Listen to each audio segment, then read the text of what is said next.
Winnipeg Sports Talk Daily with Andrew Hustler Paterson and Michael Remus.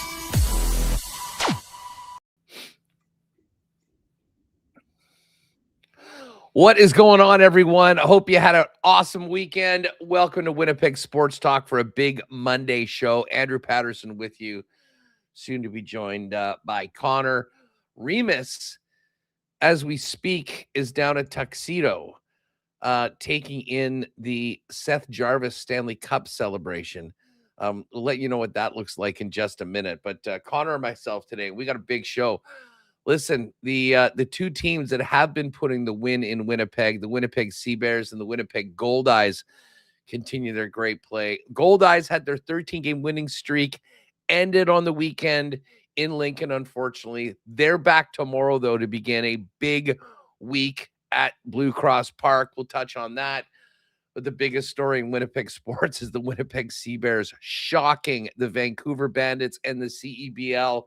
The undermanned team going on the road, winning the conference championship yesterday. And believe it or not, the Sea Bears will have home court advantage in the first ever CEBL Best of 3 championship series, which begins Wednesday in Brampton and then coming back to Winnipeg Saturday afternoon for game 2. And if the series goes 3, the final do-or-die game of the Best of 3 championship series will be Sunday at Canada Life Center. We're going to get to that and some great news on the struggling Winnipeg Blue Bombers, who are a bracket practice after a bye week with QB1, Zach Caleros, back behind center. We'll hear from Mike O'Shea in a moment as well. And, of course, kick around the weekend in the Canadian Football League as well. Going to be a great show. Great to see you all with us. Hope you all had a great weekend.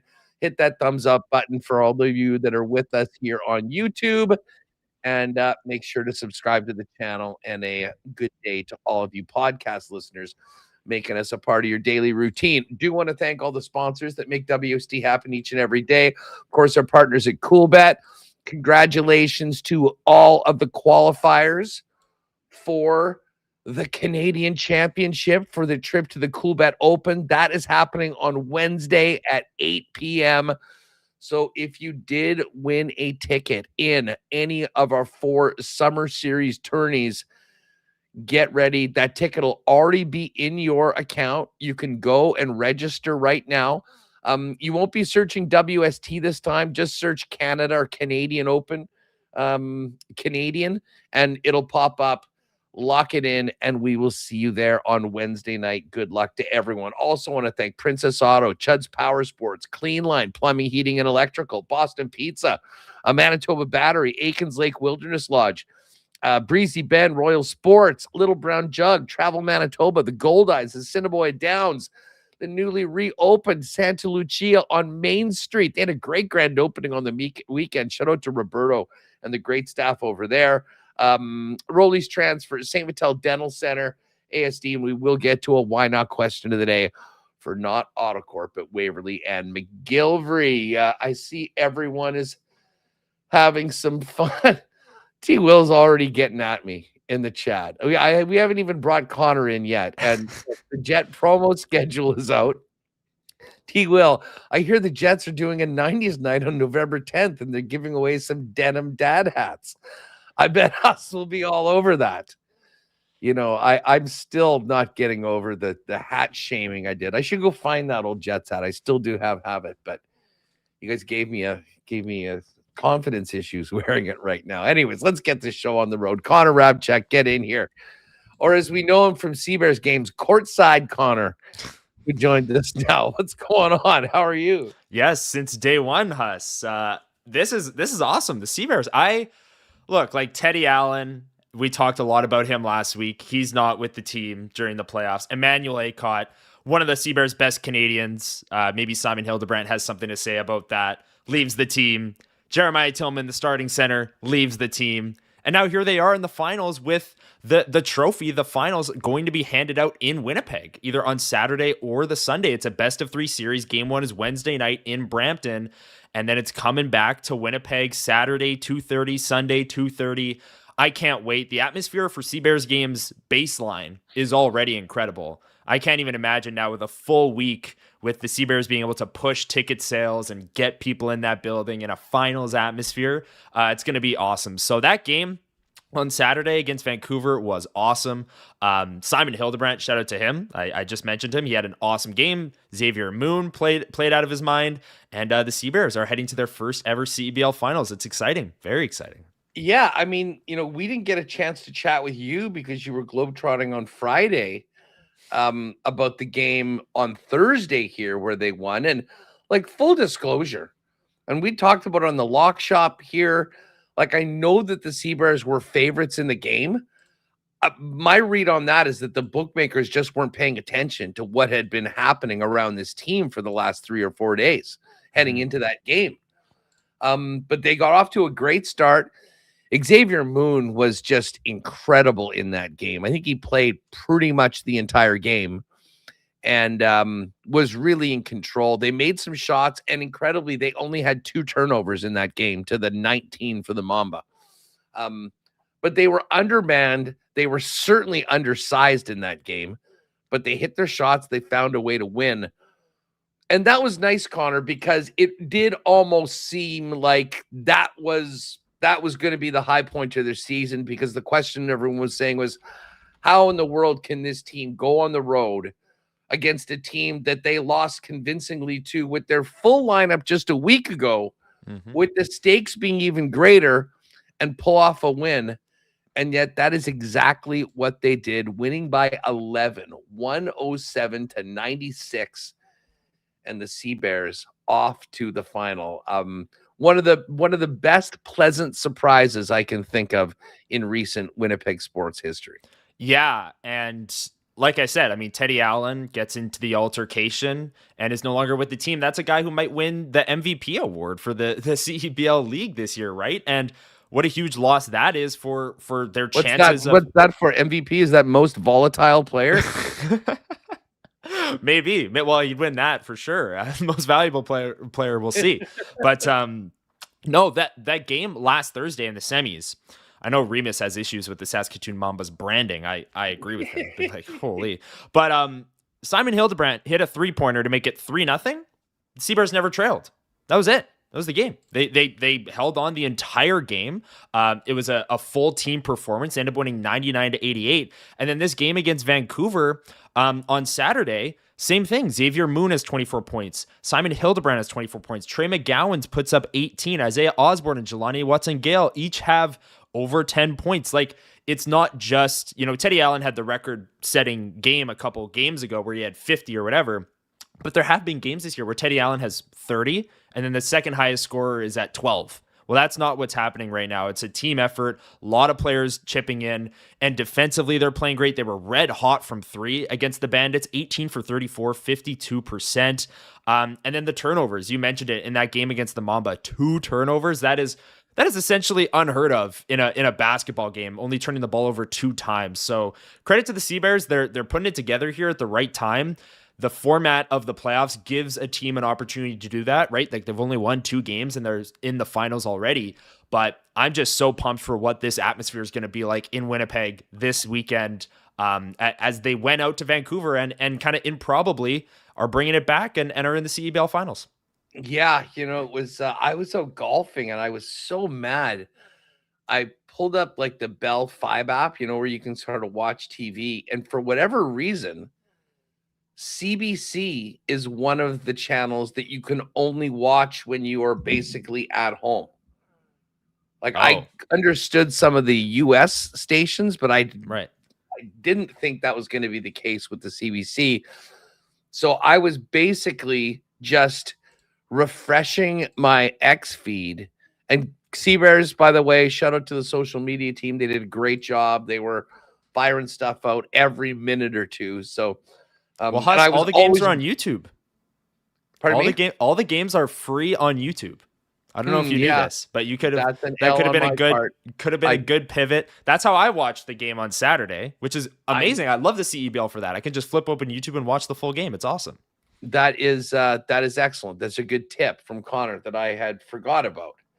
I just figured that because the game was on CBC, that's where it was. But anyways, got my cake and eat it too. Spent a lot of time at Breezy on the weekend, which was great. And we got the Sea Bears win. Simon Hildebrand's going to join us at 2:30. We got to talk about his performance. 36 minutes, led the Sea Bears in minutes played. 9 of 14 from the field, 4 of 8 from 3 points. Was also, a beast, defensively, rebounding. We talked to him, was it last week going in, and he said, hey, we're up against it, but, we got to come together as a team, follow what the coach is saying. And listen, Mike Rainbow looks like an absolute stud through all of this, being able to navigate all of this adversity, putting his team in a position to, if they can do their best, win, and they did exactly that. But like the game before, it seemed like it was Moon that was out there for the entire game. Moon actually only played 25 minutes, Connor, and it was Simon Hildebrand, the hometown kid, 36-19 in the biggest win in Sea Bears history. Yeah, and like we've seen with the Bombers recently with Brady Oliveira and Nick Dembski, like people love the local heroes, right? And Simon Hildebrand getting it done. And there was another local hero in Emmanuel Aycott who unfortunately left the team and pursued another opportunity. No longer a local hero. No longer. When you dip on your team 2 years in a row, like not even a local hero, like don't even bother coming back next year, Emmanuel. Like this is not just a place to play a few games before you can ditch. Yeah, no kidding. But yeah, Simon Hildebrand, what a performance by him. 5 for 6 on 2-point shots, 64% from the field in general. He was great. And the big thing with him, Huss, is that I believe you talked about this with Joey last week. When Emmanuel Aycott left the team, you need to have 2 Canadians on the court at all times in the CEBL. So him being from Winnipeg, him being a Canadian, that's a huge loss for the team. And Simon was going to have to be the one that not only is going to get more responsibility, playing 36 minutes a night, as you said, in the Western Conference Final, but he was going to have to play well in those minutes because the starting center for the Sea Bears, Jeremiah Tillman, also left and pursued opportunities elsewhere. So Simon was not only like the last Canadian standing, he was the last big standing. Like he's the playing center when he was, mostly a power forward, small forward the other times of the season. So his role changed, his role expanded. And with both of those, he completely stepped up and has been kind of the X factor for the Sea Bears. I mean, I know Xavier Moon is the multi-time MVP, and this is now his 3rd CEBL Finals appearance, and he's obviously controlling things from the point guard position. But there's an argument to be made that I don't know how it works with like a playoff MVP sort of thing. I mean, if the Sea Bears go on and win, it might be Simon, given how well he's played, how many minutes he's played for the Sea Bears, how badly they've needed him to step up. And the production speaks for itself, Huss, as he's playing 36-19 and being one of the Sea Bears' best players in those minutes. Yeah, listen, just an awesome story. We'll have much more on the Sea Bears coming up. As I mentioned, Joey Slattery's going to, he's covered this team throughout. Like for us, I think we talked a lot last week about the team and like, okay, it was great that they got that home win. But I don't think there was a ton of optimism in the chat on Friday. Mm-hmm. And yet now we're planning for a championship series, 1, potentially 2 games coming up this weekend. So we will have much more on the Sea Bears and the championship series a little bit later on. But the team that maybe hadn't been putting up their end of the bargain as of late, especially at home, the Winnipeg Blue Bombers, Connor, back from a week of practice. I don't know how ugly those video sessions were looking at the BC games, but I'm quite sure the guys were more than looking forward to getting out of the video room and out to practice. But aside for sore eyes and sore Bomber fans, many of them had them. Zach Calero's back, and his return could not come soon enough considering what we saw in that BC game. Yeah, absolutely. And we talked about that BC game. Drew Brown wasn't really trusted to throw the ball downfield, right? And at the minimum, Zach Collaros will give the coaching staff trust to push the ball downfield a little bit more, which is something you want to see. But I believe Doug Brown said it after the CJOB post game, after that BC game, and I reiterated his point on the Bombers report. I gained a deeper appreciation for Zach Collaros these past couple of weeks, Huss. The ability to push the ball downfield, operate the offense at a high level, maybe changing plays to the line of scrimmage when he sees things that maybe other quarterbacks don't. That's certainly a boost for a Bombers team that needs it. And Huss, you look at this week against Ottawa. Ottawa is last in basically every single defensive metric in the CFL, except for rushing yards against, because the Bombers are 9th and Ottawa's 8th. But when it comes to points per game against, passing yards, big plays, Ottawa is at the bottom. So this is a get-right game for the Bombers offense. It needs to be. Everyone's healthy. Broxton is back as well. Zach Collaros is there. All the wide receivers are there. Brady's there. Got to find that balance, and certainly the Bombers offense needs to find a rhythm in this game on Friday. Well, they're incredibly in third place because Calgary, despite how great they've looked at times, managed to find another way to lose a very close game. They're 4-5. And don't look now, the BC Lions just got another win. They're 3-5. So it's very tight between those three teams. And the Bombers, like, not only do they just need a win to start feeling good about themselves again after some underwhelming performances, but you look at what's coming after Ottawa, it's Edmonton, it's Montreal, it's Saskatchewan, it's Saskatchewan. So you've got your next 4 games after this one against that top tier of teams in the league. The top 2 in the West. And of course, I mean, we saw what Montreal did to Edmonton on the weekend. I don't think there's any doubt who the number 1 team right now in the Canadian Football League is. It's Davis Alexander and the Montreal Alouettes. As you mentioned, just quick plug for that. This morning, a look ahead to the week for the Winnipeg Blue Bombers, the Bomber Report. It's live on the YouTube channel and at the podcast. And tomorrow morning at 10 a.m., Jeff Hamilton and I will chop it up again with another edition of CFL 110, taking you all around the league and getting you ready for the upcoming week in the Canadian Football League. But it was back to business for the Winnipeg Blue Bombers. Mike O'Shea had a few things to say afterwards, after practice, and probably good for the coaches to get away as well. Here's what O'Shea had to say when asked if the BC loss was, quote, inexcusable. Hockey season's just around the corner, and that means we'll be getting back. A lot of mistakes. It's not good enough, so. Oh, I guess I can't hear this. A lot of mistakes. It's not good enough, so. I think the energy the guys had today and the commitment to communication and the commitment they showed in the film room to make sure they're right is, you sit on that all week, and then the guys show up ready to put in a ton of work, come in with the right mindset, and the day ends and you're just filled with positivity. Like, this is going to be fantastic for us. I know you don't care what a team's record is, and I know it doesn't matter if a guy's making his first start or his 1,000,000th start. I mean, they're a pro at the end of the day.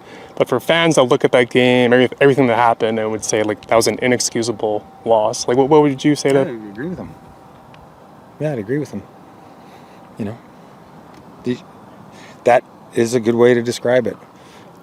And then you realize that everybody out there in the field is human, and there's mistakes that happen, and in every game, win or lose, right? But the way it looked and the way it felt and the outcome, I'd say inexcusable. I believe the players would agree.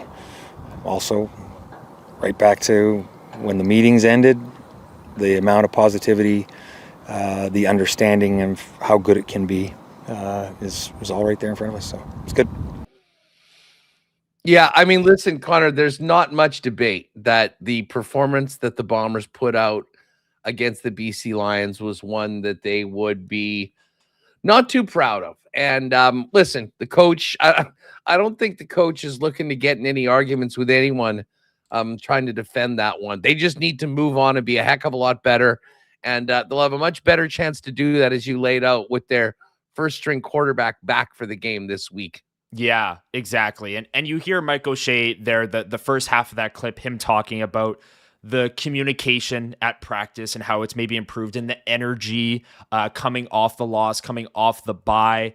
But interesting question from Taylor Allen. They're saying, fans and Huss, I think you and I account for that in the club of calling it an inexcusable loss. And O'Shea's saying, yeah, I mean, absolutely. He agrees with it. And he said that there are mistakes and players are human and they're a defense that's going to make mistakes against whoever's on the field for the BC Lions. But certainly it's a loss that this team is not happy about. And you look ahead to this upcoming week, Huss, Friday night, Ottawa Redblacks without a win, at home, off a bye. Like this one, if last game against BC was a must win, this one is like double. This is going even further. But yeah, certainly the Bombers, Zach Collaros talked about it too. I think we have some clips from him, but the energy seemed to be high at practice, and it seems like they're ready to flush that loss against BC, which Coach O'Shea agrees is inexcusable, and move on to this week. Yeah, I mean, listen, there's not anything you can do about it after it happens, and maybe the bye week did come at a good time. Let's just go to the third clip. So Zach was back just in time, and here's Collaros on the fact that they've lost 4 times at Princess Auto Stadium this year, and what needs to change. Execute at a high level. Like I always say, we have the greatest fans there is. One of the nice things about being out is you get to kind of be a part of that, and feel that adrenaline from a different vantage point. So that was really cool. There's moments that I can think of during that stretch where I'm like, man, I understand, why people love coming to these games. It's amazing. Our fans are the best. That's not hyperbole. They really are. But yeah, for us, it's just executing. It's living in the moment, playing the play. Finding joy in what you do in each and every play. And if you do make a mistake, if you don't execute at your highest level, leave it right there and continue on the next play. So, like I always tell you guys, I think that we have the right guys. I think that we're a very talented group.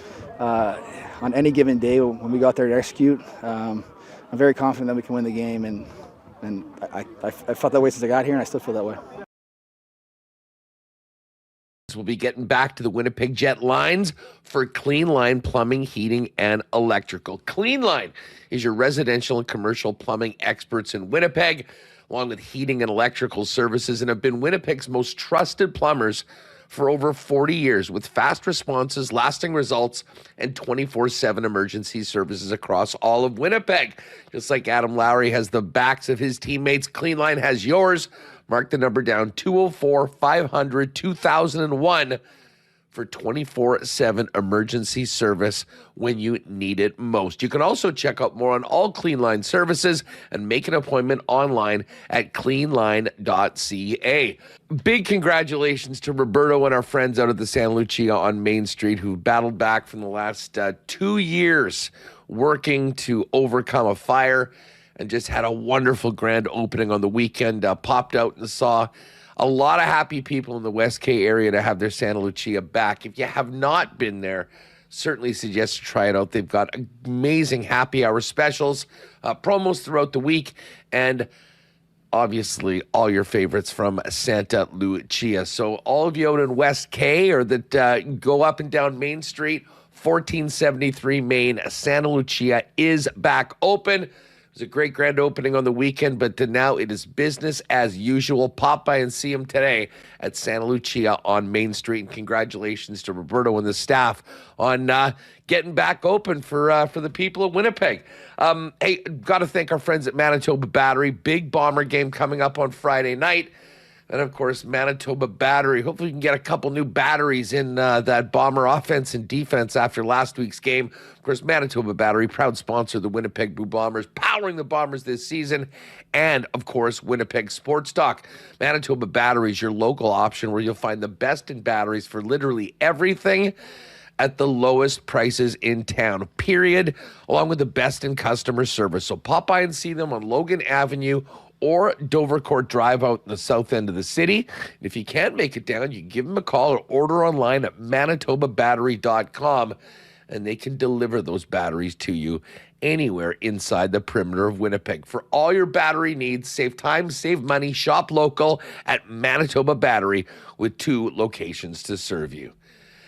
And folks, if you have a move coming up the rest of the summer, fall, or even into winter, you're going to need to check in with our friends over at Rolly's Transfer. Family owned and operated for over 60 years and the most trusted name in moving in Manitoba. If you check out their website at rollys.com, up at the top corner, you can click on Request an Estimate. If you've got a move coming up, hit that, and then make sure to put in the promo code WST for a special discount on moving services and moving supplies.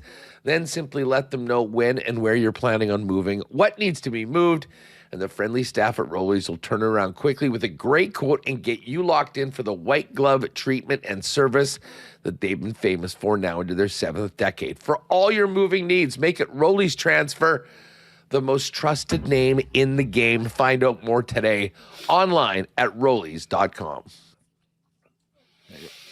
All right, let's get to more of the big story coming out of the weekend. The Sea Bears are going to the CEBL Championship, and no one spends more time around the club and following the CEBL than play-by-play guy, sideline reporter, the man behind Target Score Weekly, Joey Slattery, who joins us now. And Slats, I knew we'd be talking this week.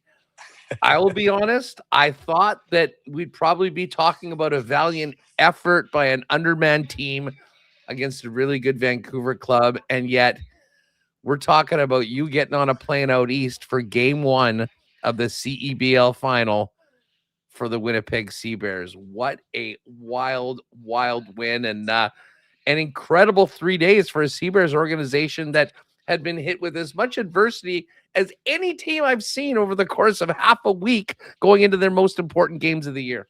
I'd be hard pressed to find a team gone through more adversity than the Winnipeg Sea Bears in the last, not even the season. The regular season basically went off without a hitch.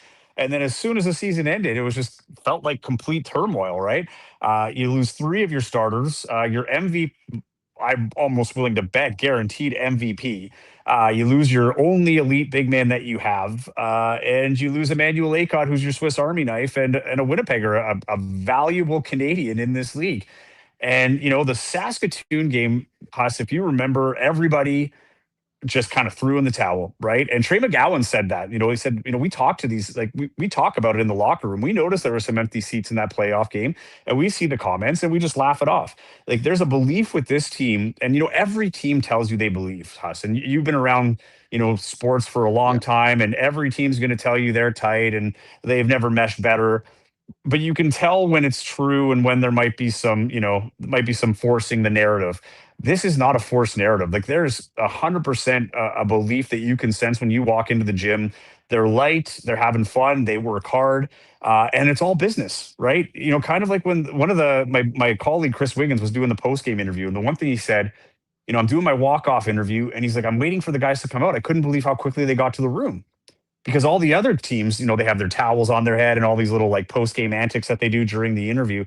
And the Sea Bears don't do that, right? They're playing like they're expected to be here, like they've been here before, but they've really not been here before. They hadn't won a playoff game before this year. And then they, some people would consider it an upset against Saskatoon, who was 6-1 going into that game.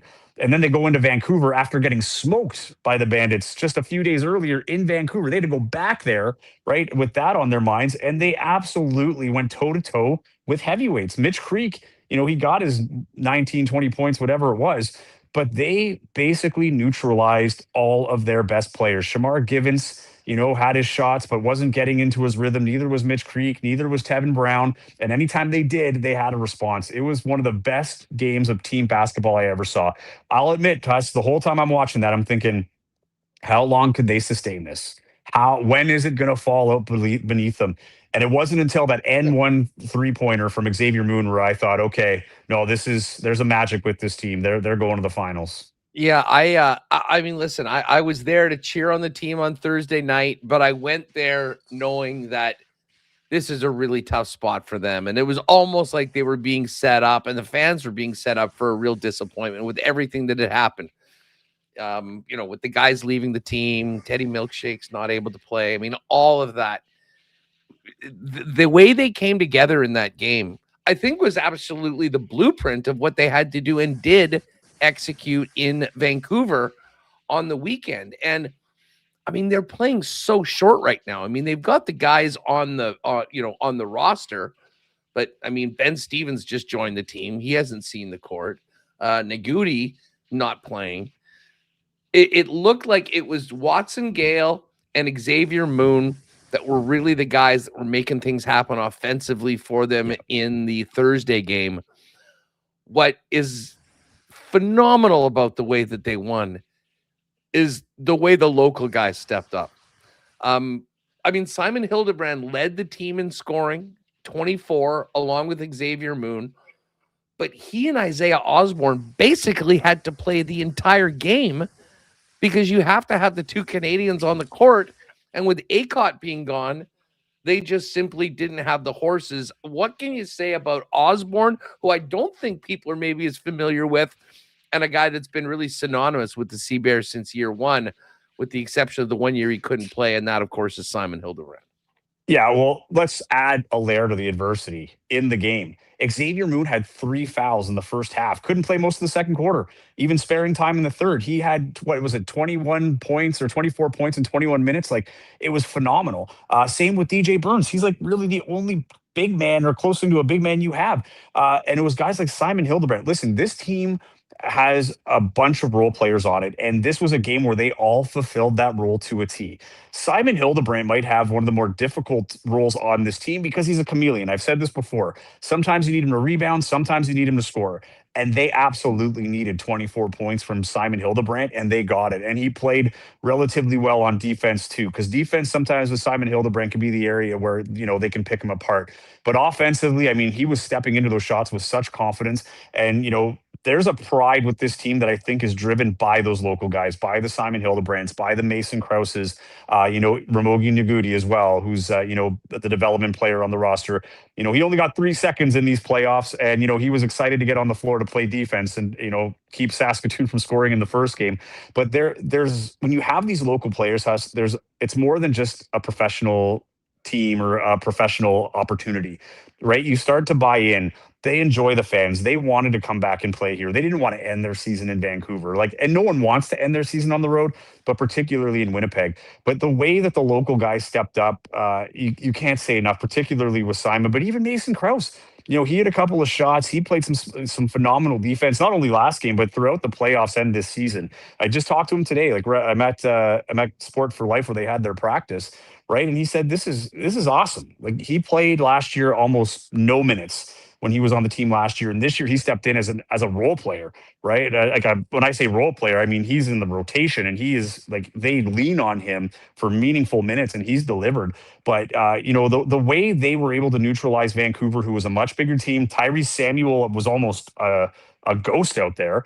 He was the reigning best Canadian from a year ago, and they were able to neutralize him, who was their biggest advantage. And they got under their skin. Like, you could tell in the fourth quarter, Vancouver was starting to sweat. And you know what? I'll say this. From Vancouver's standpoint, Kyle Julius was suspended here after his incident in Winnipeg. He went to China. Then he comes back after Rans Brempong, the assistant coach, stepped up in an interim role and cleaned up the mess and got him to top in the West.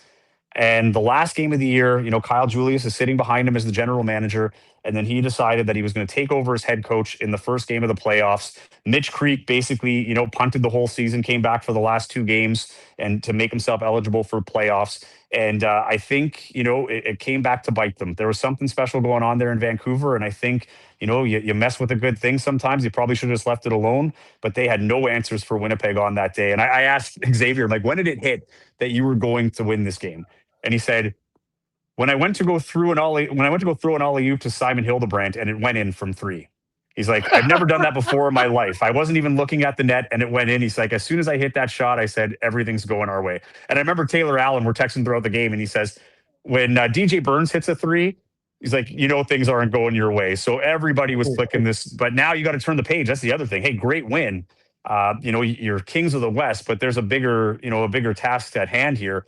So you got to bottle that up however you can. I mean, their 3-point shooting was phenomenal in that game. I don't know if they can keep that clip up against Brampton, but Brampton's no slouch, man. They got some NBA caliber dudes on that side as well.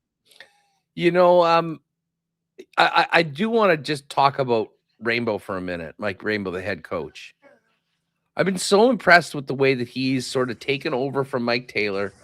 And often you see assistant coaches that are on the staff get an opportunity to elevate and take over.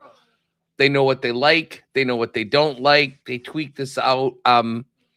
Hard to argue that he hasn't gotten the most out of this roster throughout the year, but never a better example than these previous 2 games as to what he's been able to do. I mean, I'm not sure you've probably had a chance to talk to him. I mean, what did Mike have to say about, the way that his team has gotten to where they're at right now? And in your opinion, Joey, how much does how much credit does the head coach get for the way that, he's been able to get this team to not sit around feeling sorry for themselves with what's happened and go out and win 2 basketball games to get within 2 wins of a championship? I'll tell you what, he was in the mix for Coach of the Year. And I think a lot of people are going to look at these last 2 playoff games and think like he might not win it this year, but he's really proved himself to be one of the best coaches, if not the best coach in this league. You can't credit him enough to get this team together through all of the adversity that they had, pulling together, having the belief. The thing with Mike Rainbow is it's just another day. Honestly, like you talk to him, he's never too high, he's never too low. He was happy for the guys, glad to, go out there and win, but that's the expectation. They expect to win every time they go out there. And now they're turning the page on Brampton, right? Like the celebration's over, they enjoyed it. And now they got to go out east and try and win 2 out of 3 games to win their first ever CEBL title. But here's the thing about Mike Rainbow. If you follow U Sports basketball, his teams that he builds at the University of Winnipeg, by design, look a lot more similar to the team that we see now with the Winnipeg Sea Bears than what we started the season with. He has guys that outperform or overperform by maybe, public standards, but he sees the value in guys that are often overlooked, right? Or the skill in guys that often go unnoticed. He is primed to put small teams and go up against giants. He's been to the Nationals, 3 times in 4 years or whatever it was with Westman. I always talk about Sean Moranin. Sean Moranin, who was a star for the University of Winnipeg, was working at a car wash or at a car dealership before Mike Rainbow took a chance on him. And look what he turned out to be, right? So, Mike Rainbow is not a guy that's going to dwell on Teddy Allen not being there from a basketball perspective. He's not going to dwell on not having a big guy. He's not going to dwell on losing Emmanuel Acott. It's next man up. And all of these guys are expected to be ready when their name is called. And that's the culture that he breeds, not only here, but at the University of Winnipeg. Listen, he's a great coach. Like, we are fortunate to have a coach like this in Winnipeg basketball. And when I'm talking about us, I mean like basketball Manitoba and the kids that come up and get to go to these camps and learn from a guy like him. He is homegrown from Manitoba. He's a Brandon guy, started his coaching in Brandon, went out west for a little bit before coming back to Winnipeg to take over the coaching role there. But this is a guy that is a basketball lifer. This guy can't have enough practice. He's one of those guys who would rather be in the gym practicing, I think, than playing. Like he loves the game. He loves development, and he's got all these guys to buy in. And I'm telling you, the guys that have come in here that might be G League guys or, guys that are in their professional careers are going to walk out better basketball players. And he has the full respect of these guys. His command of the pros, that was my number one question going into the season. From day one, I was impressed with how he was able to step into the pro realm, with men that are earning their paychecks and command the respect and, just command them in general, right? And everybody respecting him and wanting to play for him. It's been a great story. And I think you're right. Might have been overlooked just with all the adversity and all the other accolades that are coming the way of other players. You mentioned the team's sort of all business, but I'm just sure there's got to be a big jump and a great vibe around the team right now. What was going on today down at Sport for Life? A lot of extra work. The media availability was supposed to be at 12:30, and I think the only one that was there for 12:30 was Mike Rainbow. Everybody else was putting work. We didn't get to Xavier Moon until about 10 minutes before 1 o'clock, and I don't know if he actually wanted to come off. Like, he's doing his one-on-one work. Mason Krause is putting in work. All of these guys are doing what they can because they don't have a practice tomorrow, so they weren't given any court time, which I think is wild. But so they're putting in the extra work today to be ready for that game on Wednesday. But there's smiles for sure. I mean, hey, they slayed a giant. No one had them. Say what you want about Saskatoon. No one had them coming out of Vancouver as the West champions.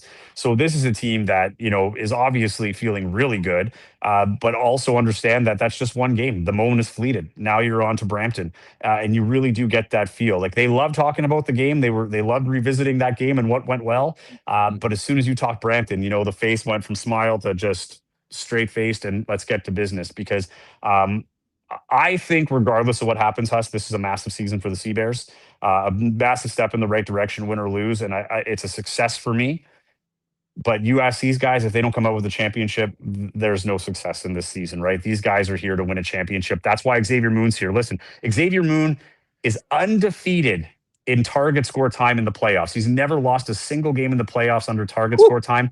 The only playoff game he ever lost was in 2019 against the Saskatoon Rattlers or Saskatchewan Rattlers, who Alex Campbell played for, the current assistant coach of the Sea Bears, and they went on to win. So even the series he didn't win, the very next series, that team won the championship. So this is a guy that there's nothing too big about this moment. And he said that today.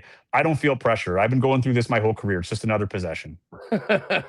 Well, he was phenomenal in that game on Thursday at home. And then had some other guys kind of step in when he had to be out due to foul trouble in the game on Saturday to get the job done. Now, it's a very intriguing owners matchup in the final. David Asper versus Leonard Asper. Certainly everyone in Winnipeg is going to be pulling for Big Bro in this one. But let's talk about the matchup. And we know where the Sea Bears are and how they've gotten there. Brampton was, of course, part of that big brawl at the end of the regular season, missed a couple players, but it seemed to really bite Scarborough, who were the clear favorite going into the playoffs at 20-4. All of a sudden, a Brampton team that I think finished 10-14 is in the finals. But this isn't just a team that finished 4 games under 500, Joey. No, and I mean, I would say beginning of the season, because Scarborough didn't release a roster till like a day before their training camp. So, preseason predictions, most of them had Brampton against Winnipeg, right? Winnipeg had Moon and Allen. They had Sean East and Jameer Nelson Jr. Jameer Nelson Jr. never showed up. Talk about adversity. The guy that they were planning to build on didn't even show up. He was playing in Puerto Rico. And then they had to kind of, get some guys on the fly as well and build their team, into the season. They started 7-1. And what did you say the record was 10-14? Like that's how the second half of the season went. They limped into the playoffs. They were the top seeded or second seed team in the East. And they limped in. And then with that Scarborough loss, they became the top seed in the East and hosted that game against Niagara, which was another stellar win against the 2-time defending champions. So, we talk about Winnipeg having some magic. Brampton's finding their stride right in the nick of time. Maybe that brawl sparked something. I don't know. But all those guys are back. And they've got some NBA dudes. Like Cam Flowers is a guy who played at high school with Bronny James. He's a guy that can jump out of the gym, a phenomenal basketball player. You ask any coach in this league that has any kind of G League affiliation will say this guy is on the cusp of making the NBA as a guard in this league. Cam Tyson, get this stat, Huss. Cam Tyson has a higher three-point percentage and more three-pointers made in his NCAA career than Steph Curry and JJ Redick. They have an elite shooter on that team as well. He has had some ups and downs this year, but if he's on, he can hit from anywhere, and he's made his name on the three-point shot. 2 of their bigs, Keon Ambrose Hilton, played for Edmonton last year with Sean East. Their chemistry is phenomenal, and he's even better this year than he was last year. And they have Matthew Moncrief. So they've got 2 bigs that are going to make it really hard on the board. So that's going to be another issue again for the smaller Sea Bears. And then they got Sean East. Sean East and Xavier Moon is the matchup I cannot wait to see. Sean East is one of the quickest, most efficient scoring guards in this league. He was the runner-up for MVP last year. He has a sour taste in his mouth for not winning that and losing to Mitch Creek. And, now he's got an opportunity to win a championship after he was supposed to get his Batman and Robin situation with Jameer Nelson Jr. And he was gone for most of that losing streak too. So a lot of these guys that were part of the losing streak in Brampton actually, aren't part of the team anymore in terms of in contributing fashion. But guys like, Sean East came back and kind of helped break the ship right in the nick of time. So, don't read into that second half record with Brampton. This is a whole new season. They're coming off a major high after beating Ottawa, who I thought was a team that was primed to pull off upsets in the playoffs. And then they beat Niagara, who's been at this stage every year, it seems, for the last 3, 4, or 5 years. They've won the last 2 championships. So there'll be a new champion this year. But Brampton is an athletic team. They're fast and they've got size. It's a pretty complete team. So Winnipeg essentially has to do what they did against Vancouver. Get on the run, go shot for shot if you have to in that first quarter, but you got to really get man on those rebounds, right? The transition game might hurt a little bit, but the possession is so much more important than getting a leak out in transition. And with Xavier Moon, he's so fast and he's so shifty that a lot of times it's not even supposed to be a transition. He just puts it into sixth gear, runs down the middle through everybody, and then he's laying it in at the rim or getting somebody open for a three. So I think Xavier Moon's going to have to carry that transition style of play, even if it's not a true transition. Slats. So what's the schedule like for the club? They practice today. I imagine tomorrow will be the travel day. Yeah. And then Wednesday, do they stay over on Wednesday as well and come back Thursday and then prepare for the weekend? Yeah, so it'll be an evening game. So they'll be traveling tomorrow. There's no court time, so they're getting in on time that they would be able to practice, but they weren't able to secure court time, so that's why they put in a little extra work today. Then it'll be game one on Wednesday. I think it's 7 o'clock or 6:30 start our time. I'd have to double check on that. It's on TSN and it's on CBC and on YouTube, so very easy to find this time around.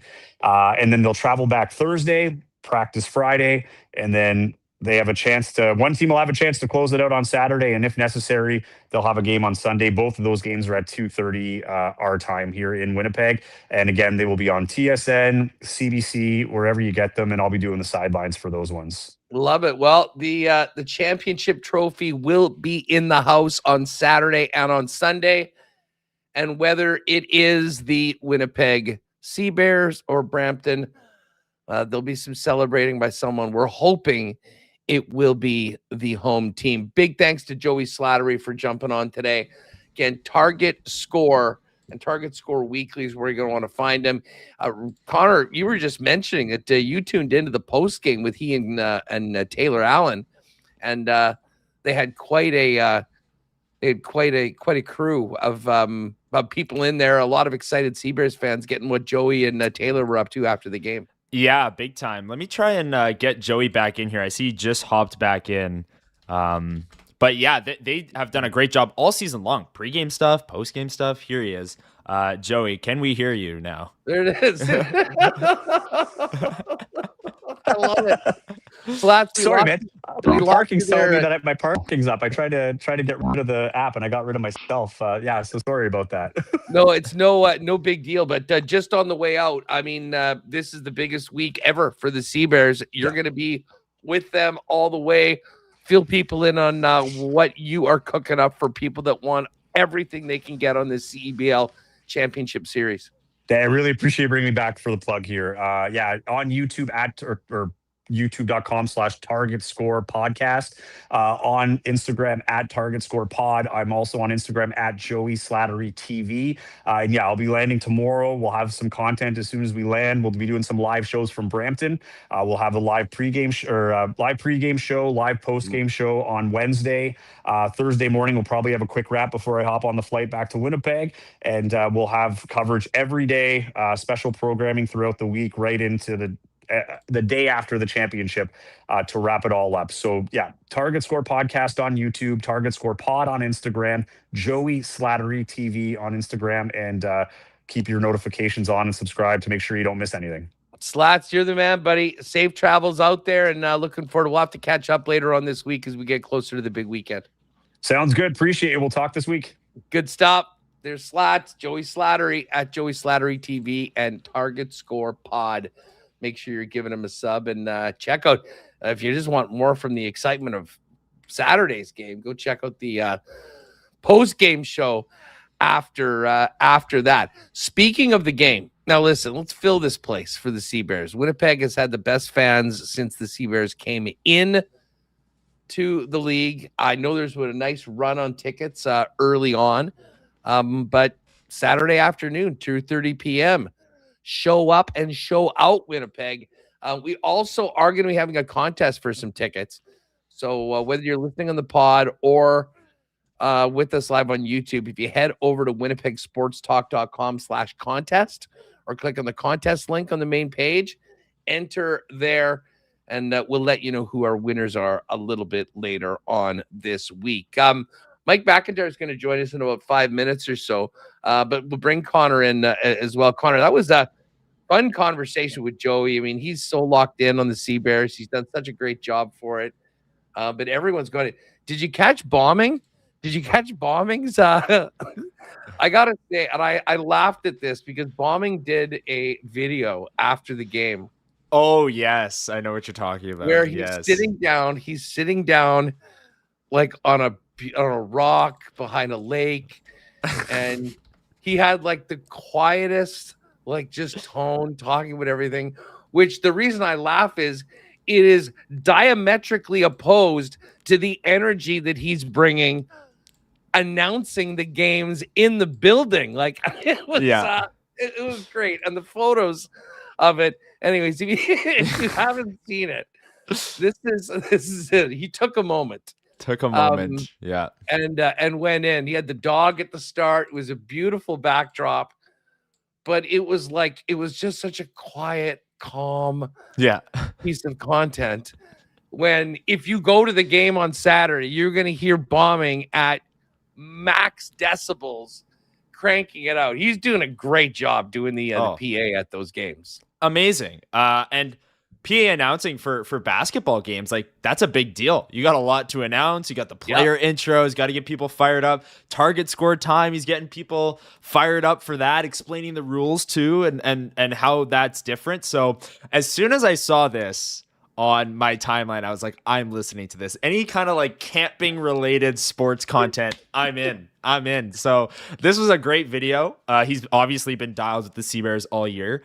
But yeah, that was nicely done by DB. Well, the funniest thing about it is like I figured, he's so close to the team, he would be like, "Oh my God, this is the greatest thing!" Like, and it was just like, this was a big day for the Sea Bears. I mean, listen, then it was, in his opinion, was one of the biggest wins in, I think he said, Winnipeg sports history. That might be a stretch, but the bottom line is, when you go to the game, like we were there on Thursday, and I can't remember whether we talked about it on Friday's show, but he did just a hell of a job doing those games. So when you hear a recognizable voice yelling at the top of their lungs after big plays for the Sea Bears, that's our guy DB. But go get on over to his Twitter, give him a like for that one. We'll make it happen. I mentioned we were going to tease this right off the bat, but so people were wondering, where's Remus? Remus is at Tuxedo Community Center for the big Stanley Cup celebration for Mr. Seth Jarvis. And maybe fire up that picture if you can, just to give people an idea. Here, I'll try and...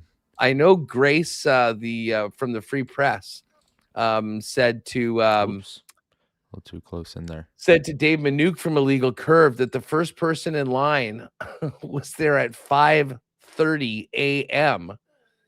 Now, this is at Tuxedo Community Center. I'm a little disoriented, but the bottom line is you can see a line that basically looks like it's going forever. So there's a lot of young kids, a lot of hockey players that want to get a glimpse at the cup. And I'll tell you what, for the summer of Seth, it really just continues to something that I'm sure every player dreams of, their day with the cup. And I know Remus is going to check in with the keeper of the cup as well. It's been all over the place. It was with Freddie Anderson and Nikolai Ehlers in Europe. I saw on the weekend, Taylor Hall had it on his boat. And now it is here in the Peg. What do you think Seth and his buddies are going to be doing with that cup tonight, Connor? Oh, man. That's a good question. Although when you were saying, it's every kid's dream, I thought you were going to go with it's every kid's dream to bring it back to the place where they were playing ODR growing up. Like the outdoor rink. This is where Seth Jarvis was playing, right? So pretty cool. And yeah, what a turnout. Looks like, despite it being a Monday during the day, lots of kids out of school, right? Out there having a great time. So that'll be awesome. And I remember going to the Jonathan Taves when he brought it back to Dakota, which is now the Jonathan Taves Sportsplex. I remember going to that when I was younger. So for these kids, I mean, this is going to be so cool for them. Yeah, I know Remus's little guy and all of his buddies were all fired up to get out there. So maybe they're getting a crash course in supply and demand. And I'm not sure whether they've ever been in a line like this before, but this will be their first one to go see the By cup. the way, Remus Remis having not wanting to interview Seth Jarvis, but interviewing the keeper of the cup is the most Remis thing I think I've ever heard. Well, we'll see if we can get Seth on in the next couple days once everything is sort of quieted down. Peg City Scott says Megan was there at 4:45, a.m. Oh my God! Listen, you deserve to see the cup. If you're going to get there at 5 a.m. and get your spot for an event that starts at 1, pretty sure you'll get in. That is paying the price. We'll hit this and a whole bunch more with Mike McIntyre. Mike joins us next from the Winnipeg Free Press as Winnipeg Sports Talk continues. Well, Friday night, Princess Auto Stadium is going to be the place to be as the Bombers looking to get back in the win column against the Ottawa Redblacks. 7 days a week, though, the place to be is the brand new Princess Auto at 500 Panet Road. Of course, Princess Auto founded and headquartered right here in Winnipeg, and now coast to coast across the country now has opened their flagship store, 105,000 square feet at 500 Panet Road. And if you haven't been in there, book off a little bit of time and check it out. Make sure to check out the shop where you've got all the tools there. You can learn them, free classes with Reed Carruthers and his great staff there. Obviously, an expanded stock of literally everything, including hunting, fishing, camping, and even a spot where you can try out archery equipment and crossbows and whatnot. Oh, and don't forget, come hungry, breakfast sandwiches, incredible smash burgers. It is a new shopping experience that Winnipeg's never seen before. 500 Panet Road at the brand new Princess Auto. And of course, you can check them out online at princessauto.com. Our friends at Chud's Power Sports up in Gimli have had one heck of a summer, and that's not a new thing. They've been doing it for 80 years as the preeminent power sports superstore in Manitoba. If you are looking for new or used motorcycles, ATVs, side-by-sides, golf carts, boats and outboard motors, or recreational vehicles, Chud's Power Sports is your number one spot for that. So head on up to Gimli at the corner of Highway 8 and 231. Check in with the Derminator and our friends out at Chud's. They'll take very good care of you. And even if summer's winding down for you and you're already looking around to the corner to the snow flying, great 2027 promos and deals on snow machines as well coming up. And it's all waiting for you at Chud's Power Sports, Manitoba's power sports superstore for over 80 years up in Gimli. You can start shopping today and get those ideas going online at chudspowersports.com. Been a great summer for our friends at St. Vital Dental Center. Saw Dr. Terry on the weekend getting out of town, but it's back to work for he and his team as everyone gets ready for the school year. St. Vital Dental Center has been serving generations of Winnipeggers and Manitobans. So if you are looking for a long-term home for you and your family at one of the top dental clinics, make it St. Vital Dental Center. Beautiful new facility at 167 St. Anne's Road with convenient free parking right behind the building. And St. Vital Dental Center is where you'll get everything taken care of in one spot, from things like cleanings and checkups to dental surgeries and dental implants. They do it all. So for all your dental needs, hit them up online at St. Vital Dental Center. Make an appointment, and when you pop in, tell them the boys at Winnipeg Sports Talk sent you. Wow, what a sports weekend we've got coming up. Big weekend in the Canadian Football League. Jays are still grinding, trying to hang in there. We've got the CEBL Championship Series, and of course, NFL right around the corner, which means get ready to spend some time at your local Boston Pizza. No better place to get together with your gang for the big game than your local BP and enjoy ice-cold schooners, world-famous BP wings, gourmet pizzas, and more, and all the great vibe of Boston Pizza lounges. If you're not at the games, the next best place to be is Boston Pizza. And don't forget, if you're staying at home, you can always get the great taste of BP by ordering online at bostonpizza.com.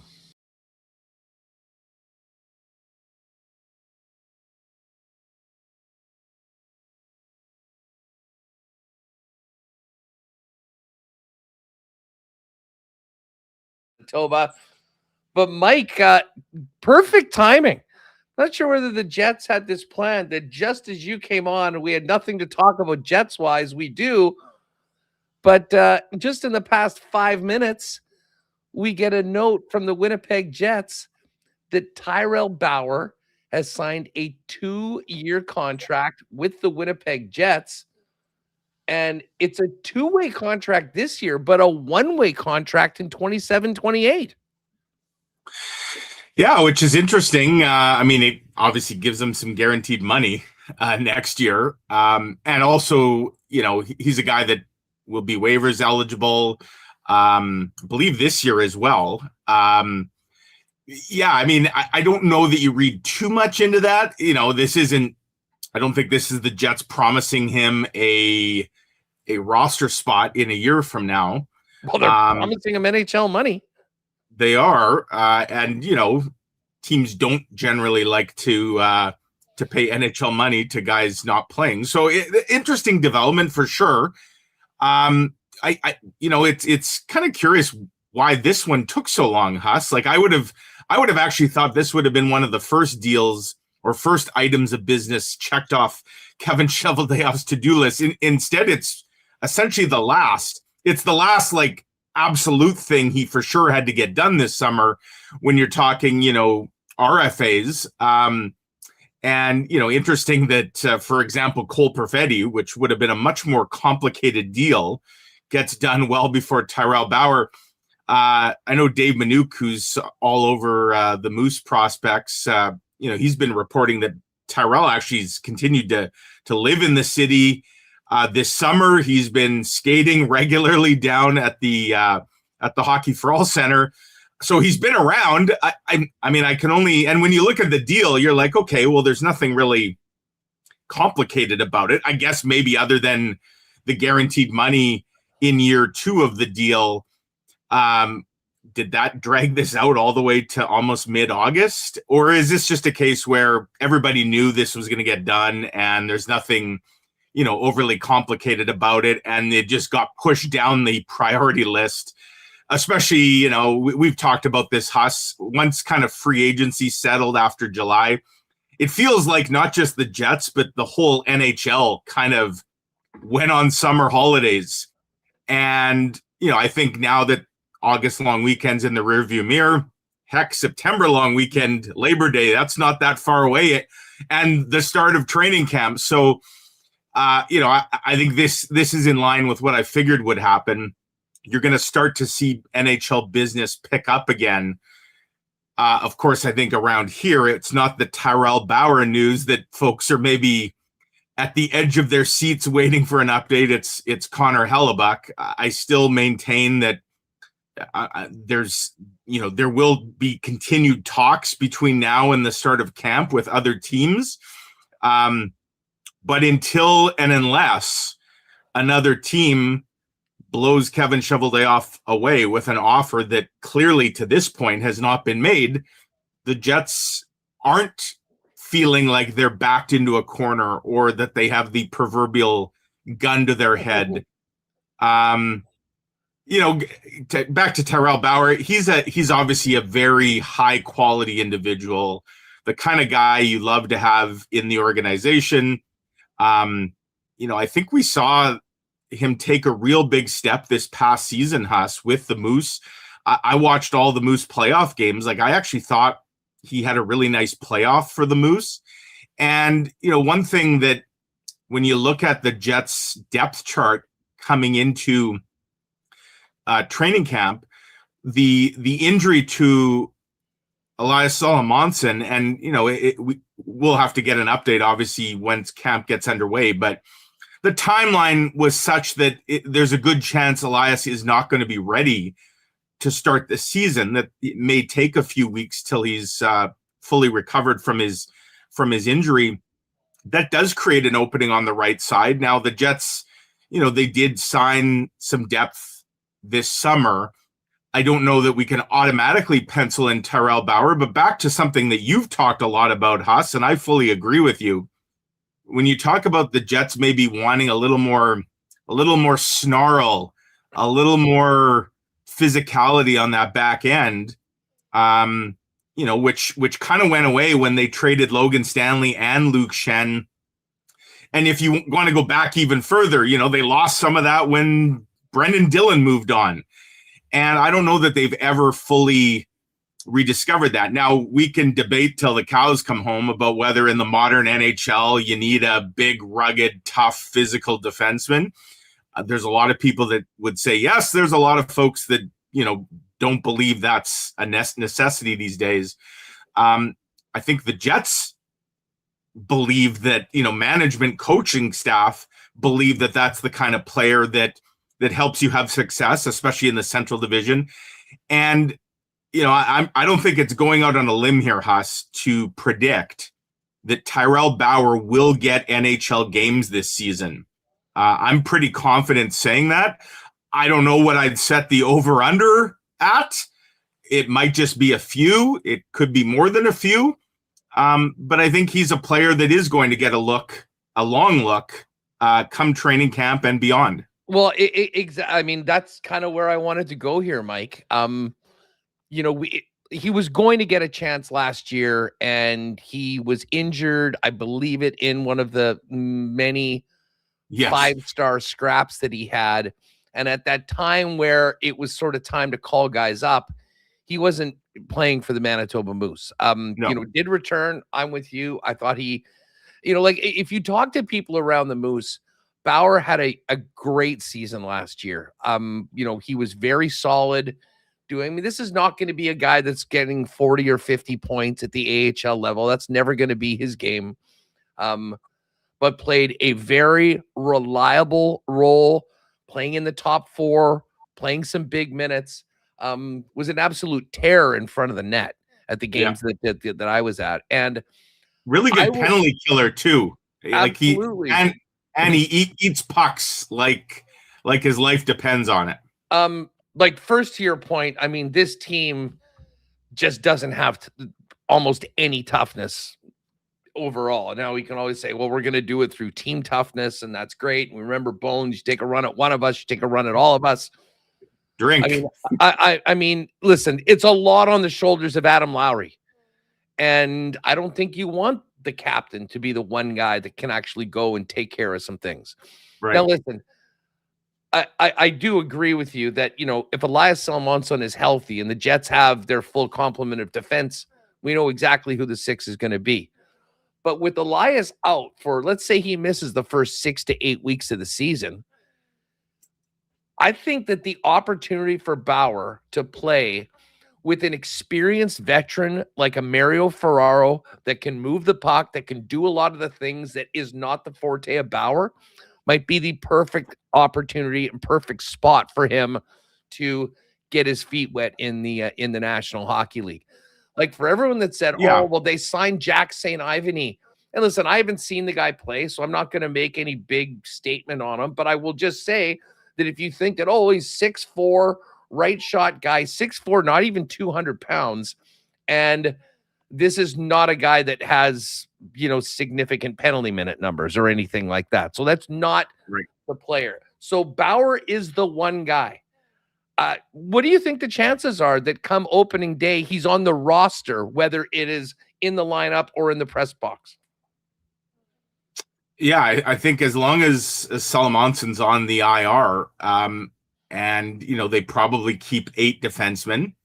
That tends to be how the Jets have done things: 13 forwards, 8D. I think he would be one of the 8D to break camp with his team. Again, as long as Salomonsson is on the IR, and we believe that he probably will be, unless he's having a truly incredible summer in terms of recovery. And is, quite a bit ahead of schedule, I think that would be the case. Because you're right. I mean, we can see what the top 6 looks like, but it's pretty rare to go a whole year without injuries. And, the Jets are probably going to be starting the year with one pretty significant one in Salomonsson. And so, the door is wide open for him. And when you look at the right side D, St. Ivany would be, they also have Henry Thrun that they signed, but he's a left shot D. I expect him and Hayden Fleury are kind of in that mix for, the 7th, basically the 4th left shot guy. And Fleury probably has the edge on a Henry Thrun just because Fleury's obviously played games with this team. But when you're looking at the right side and the depth chart, yeah, it's St. Ivany, and people may say, who is Jack St. Ivany? That's the guy they actually got for David Gustafson from the Pittsburgh Penguins. And, I suspect they'll also want to get a look at what they have in St. Ivany. And I guess one of the quirks, Huss, of the upcoming season is that the preseason is shorter than ever. There's only 4 games. And vets can only play 2. So there's not going to be a ton of runway to get guys in and look. I think the Jets certainly know what they have in Tyrell Bauer. Probably less so in a guy like St. Ivany. But yeah, I mean, I would peg it. The odds is pretty high that he breaks camp with the Jets and makes his NHL debut, sooner rather than later, early in the season. And when you look at, whether it's a team like the Minnesota Wild, that we know the Jets have had some pretty nasty games against. Please. The Calgary Flames. Calgary always seems to be a team that, there's shenanigans and there's been the incidents. The Nashville Predators, right? Like, you could go down the list. There's a bunch of teams. And it doesn't mean that Tyrell Bauer is going to play 18 or 20 minutes a night. But you could certainly see a scenario. And I'll say this, Huss, there's also a scenario where maybe the Jets dress 7D for a game or two. Yeah. And, and he's the 7th guy, and he's in there for a very specific role, maybe to drop the gloves, to police things a little bit, to kill some penalties. And, you get your top forwards a little more ice time. We know Scott Arniel hasn't necessarily done that a ton in his tenure, go the 11-7, but I could see that being a route, especially if they wanted to, shelter a guy like Bauer a little more. But I have no doubt in my mind he's going to play some NHL games this year. And, this is a guy, Huss, a bit of a late bloomer. Clearly his foot speed, his skating has been the issue, I think. But from everything I saw, and certainly talking to people that watch the Moose a lot more than I do, there's a belief that he's now got, like, he's never going to be a great skater at the NHL level, but he's at least got his foot speed up to a stage where it's playable. And there's other, obviously, things that he brings to the table that, if the Jets had other players like that, would kind of make him redundant. The fact is they don't. And you make a good point about Adam Lowry. The captain carries a pretty big voice in that room, as all captains do.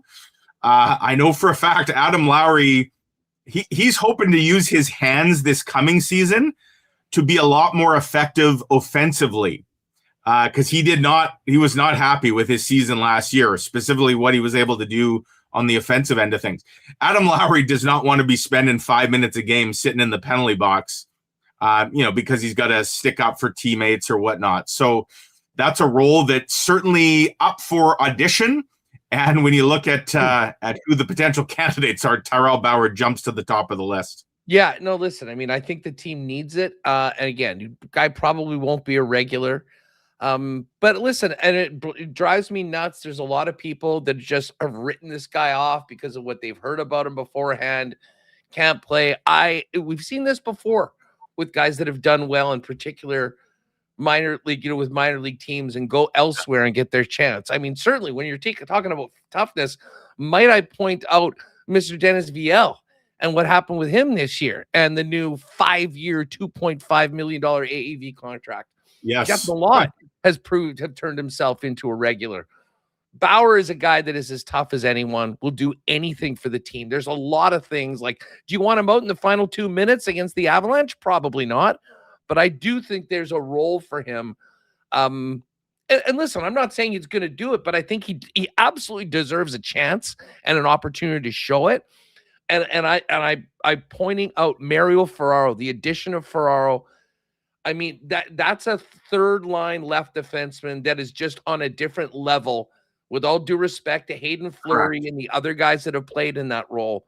And to be honest, I think it might work. So, I mean, early on in the season, I'm hoping to see Bauer get an opportunity to do that. And it is notable that he's, got that full NHL salary for the second year, whether he's in the American League or he's in it. By the way, the president of the Ty Bauer fan club, I knew this was like a bat signal to Tikona Pauly. He's in, and he was so excited. I think he sent the super chat twice. I don't know how that works with YouTube, buddy. I don't know whether we can get a refund. We'll hook you up with something. But Ty needs to be the 7th D. You heard it here first. 2 years ago, go Bauer. There was no doubt that Tikona Pauly was going to be the happiest guy around, because there is a real. I mean, you brought up some of those teams. And as you were mentioning it, I'm just dreaming of Ryan Hartman meet Tyrell Bauer, Martin Pospisil, Tyrell Bauer, like introducing him to some of the guys that have been thorns in our sides for a while, or for the Jets sides for a while. Because the fact of the matter is, I mean, you look at where some of those players that toughness would normally be. I mean, the guys we're bringing in, like, it ain't Isaac Rosane. It's not Brad Lambert. No. Chibrikov. It's not Vigo. In the ass. It's not Vigo, yeah. Yeah, Bauer versus Janot, home opener, October 2nd. Let's go. Hey, let me just tell you, if that actually happened, if Bauer was the one that got the opening day assignment and went toe-to-toe with Tanner Jeannot, he might be so damn popular after that first game that it might be impossible to send him back. That would be Bufflin running Mark Stone, through the boards in the preseason debut. Yeah, you're right. He would be. I mean, he's already a cult favorite, but he would indent himself to Jets fans for sure. Yeah, Boston's another team. And the Jets have had issues. Who can forget the now Trent Frederick currently plays for Edmonton. Who can forget Trent Frederick ragdolling the Gus Bus in that route a couple years ago? So about that. Yeah. So anyways, and who knows whether this did take a long time to get done. Sometimes these things are just in a drawer for 3 weeks before they let us know. And either way, glad that it's done. Glad that we found out about it just as you came on the show today, Mike, to talk a little bit about. Thank you, Chevy. We spent a lot of time talking Sea Bears with their huge upset win on the road. But listen, it was bound to end at some point.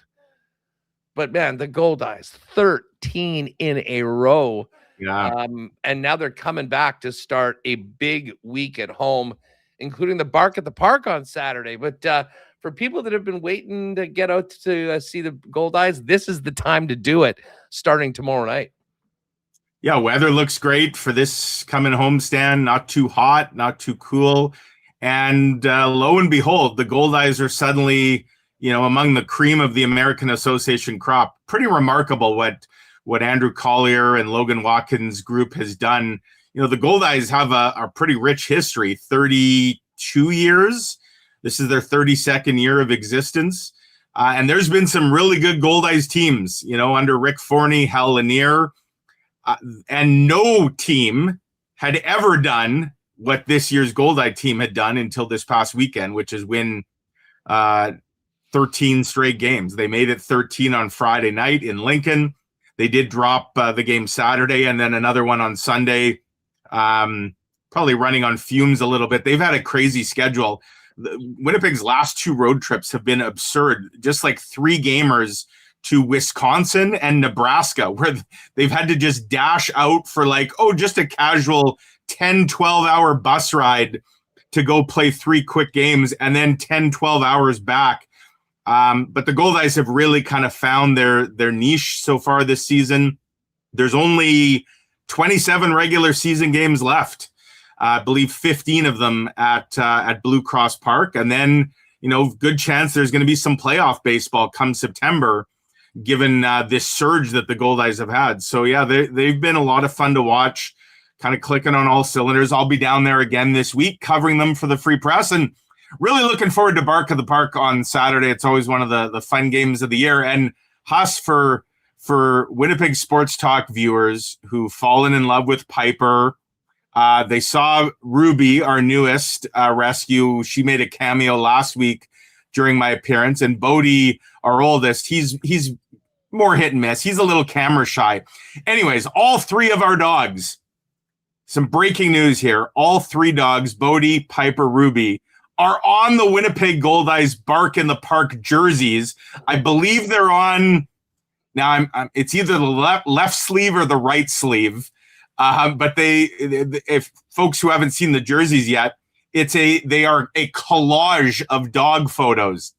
And I was able to get our three hounds. I'm picking them up tomorrow, actually. Andrew says they're in, so I'm looking forward to seeing the jerseys up close with our dogs on them, along with a few hundred other dogs. And then there'll be a lot of dogs in the park on Saturday night. So yeah, it should be a fun time. Great sports week. Actually, great couple weeks coming up here, Huss. You got the Sea Bears, obviously. You got the Goldeyes homestand.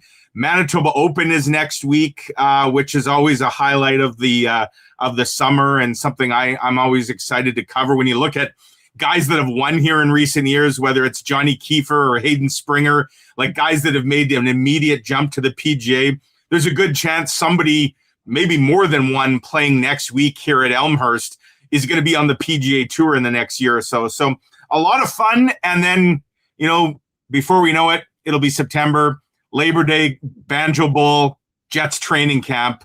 We're eating pretty good these days, Huss. Yeah, no doubt about it.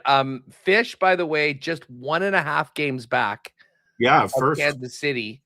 The schedule, we're getting, was it Sioux Falls tomorrow with the 6:30 start. 6:30 throughout the next 3 days for Sioux Falls. Sioux City in on the weekend. And of course, as you mentioned, the Bark in the Park is the big game on Saturday.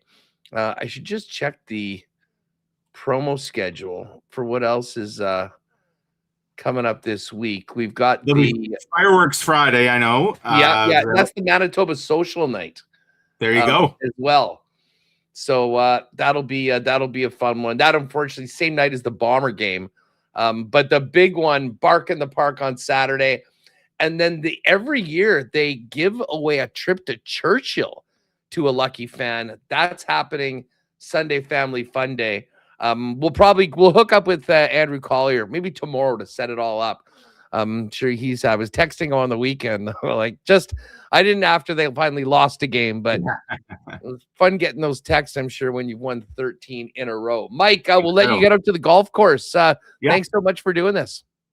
You bet. Enjoy the week, and we'll probably see you around at the ballpark. You bet. There's Mike McIntyre of the Winnipeg Free Press. Now, I will get Connor's thoughts on the Bauer deal and that a little later on, but Simon Hildebrand, one of the heroes of the weekend for the Winnipeg Sea Bears, is going to join us in just a moment for some thanks to our WST sponsors. Hard to believe that hockey season is just about here, but if you head down to Royal Sports at 750 Pembina Highway, you'll know that it is. Royal Sports has been Manitoba's hockey superstore for over 50 years. And with players getting back into camps, training, and getting ready for training camps, the Royal Sports Hockey Department is a very busy place. For new players, they've got you covered from top to bottom, whether it's sticks, skates, equipment for goalies. Royal has it all. And the best part about it is they've got hockey players working in the hockey department to make sure they're getting you fitted properly and getting the right equipment for your level and need. It's not just hockey, though, of course. We've got everything coming from the summer. Huge selection of bikes and e-bikes, soccer, softball, baseball, tennis. And for your fan gears coming in, new NHL merch and new NFL merch coming by the week. It's all waiting for you at Royal Sports, Manitoba's sports superstore, 750 Pembina Highway. Give them a follow on Instagram for the latest merchandise drops and sale information. What a run and season it's been for our Winnipeg Goldeyes, who did not sweep the weekend. The incredible franchise record winning streak ended at 13. But it's time to start another one with a big week-long homestand beginning tomorrow night on Toonie Tuesday with all those great concession specials. The Goldeyes are right in it, taking a run at first place. and it's going to be an incredibly exciting final month of the season. So make sure to get out for some Goldeyes baseball this week, starting on Tuesday, right through Sunday.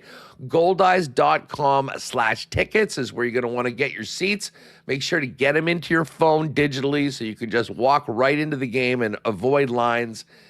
And you can go to goldeyes.com for more information on the remaining schedule as well as promo nights. We'll have Andrew Collier set up to see the homestand hopefully tomorrow on the program, but make plans to get out to the ballpark this week. Goldeyes are playing some great baseball, and there's nothing like Blue Cross Park in the summer. Speaking of the summer, there's still some time to get out and do some great things, folks. And if you are planning another adventure, make sure to start with Travel Manitoba.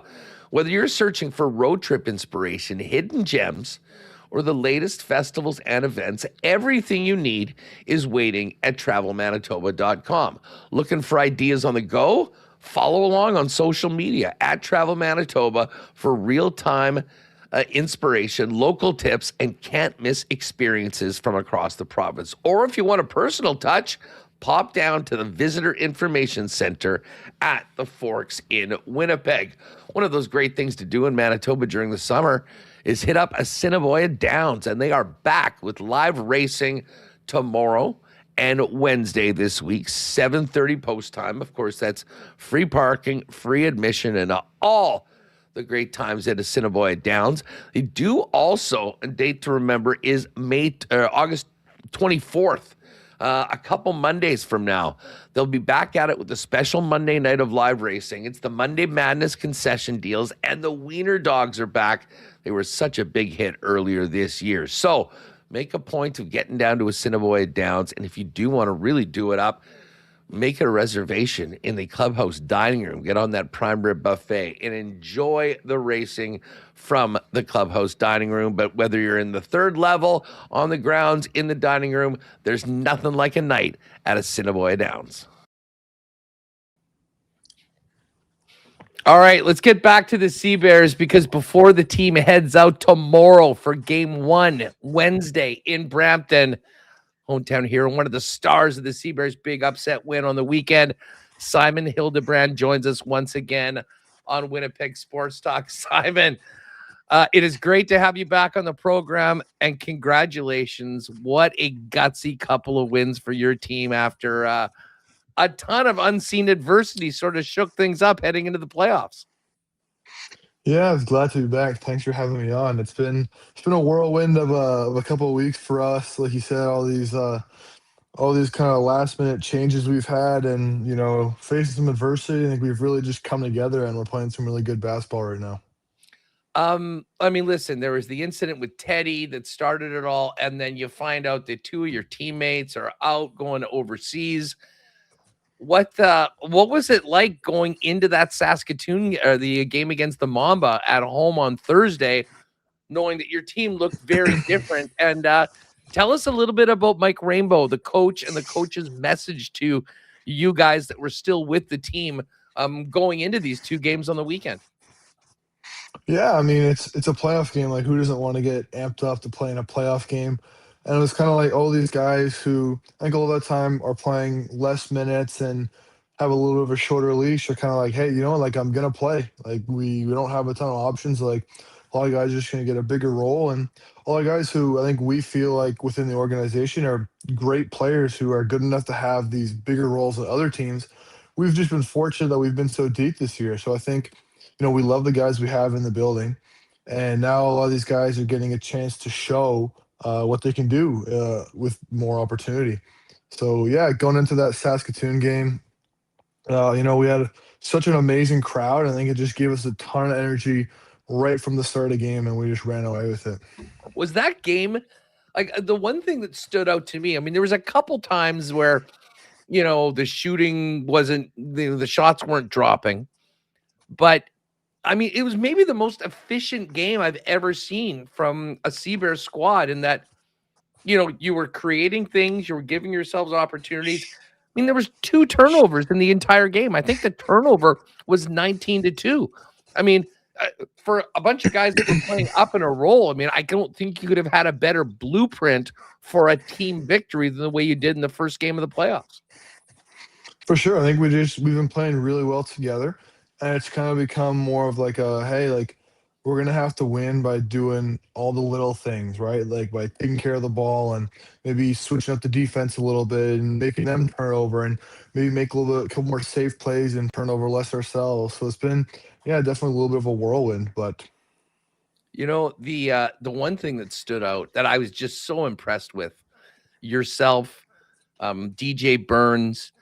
I mean, let's face it, when you lose someone like Tillman that has that size and plays that role, everyone has to step up. But the defensive tenacity of some undersized players going up against a couple of monsters you've had to do in the last few games. I mean, you've been right in the middle of it. What's it been like going and taking a bigger defensive role against some dudes that you might not normally match up against in previous games? yeah, it's definitely been a challenge. Like both DJ and I are sometimes not usually the guys that are dealing with these bigger bodies down there. I think this is something that Coach Rainbow has kind of pushed me on from day one. Since I've been here in May. He's pushed me to be a better defensive player and do my work early, do all the little things, and take pride on that side of the floor.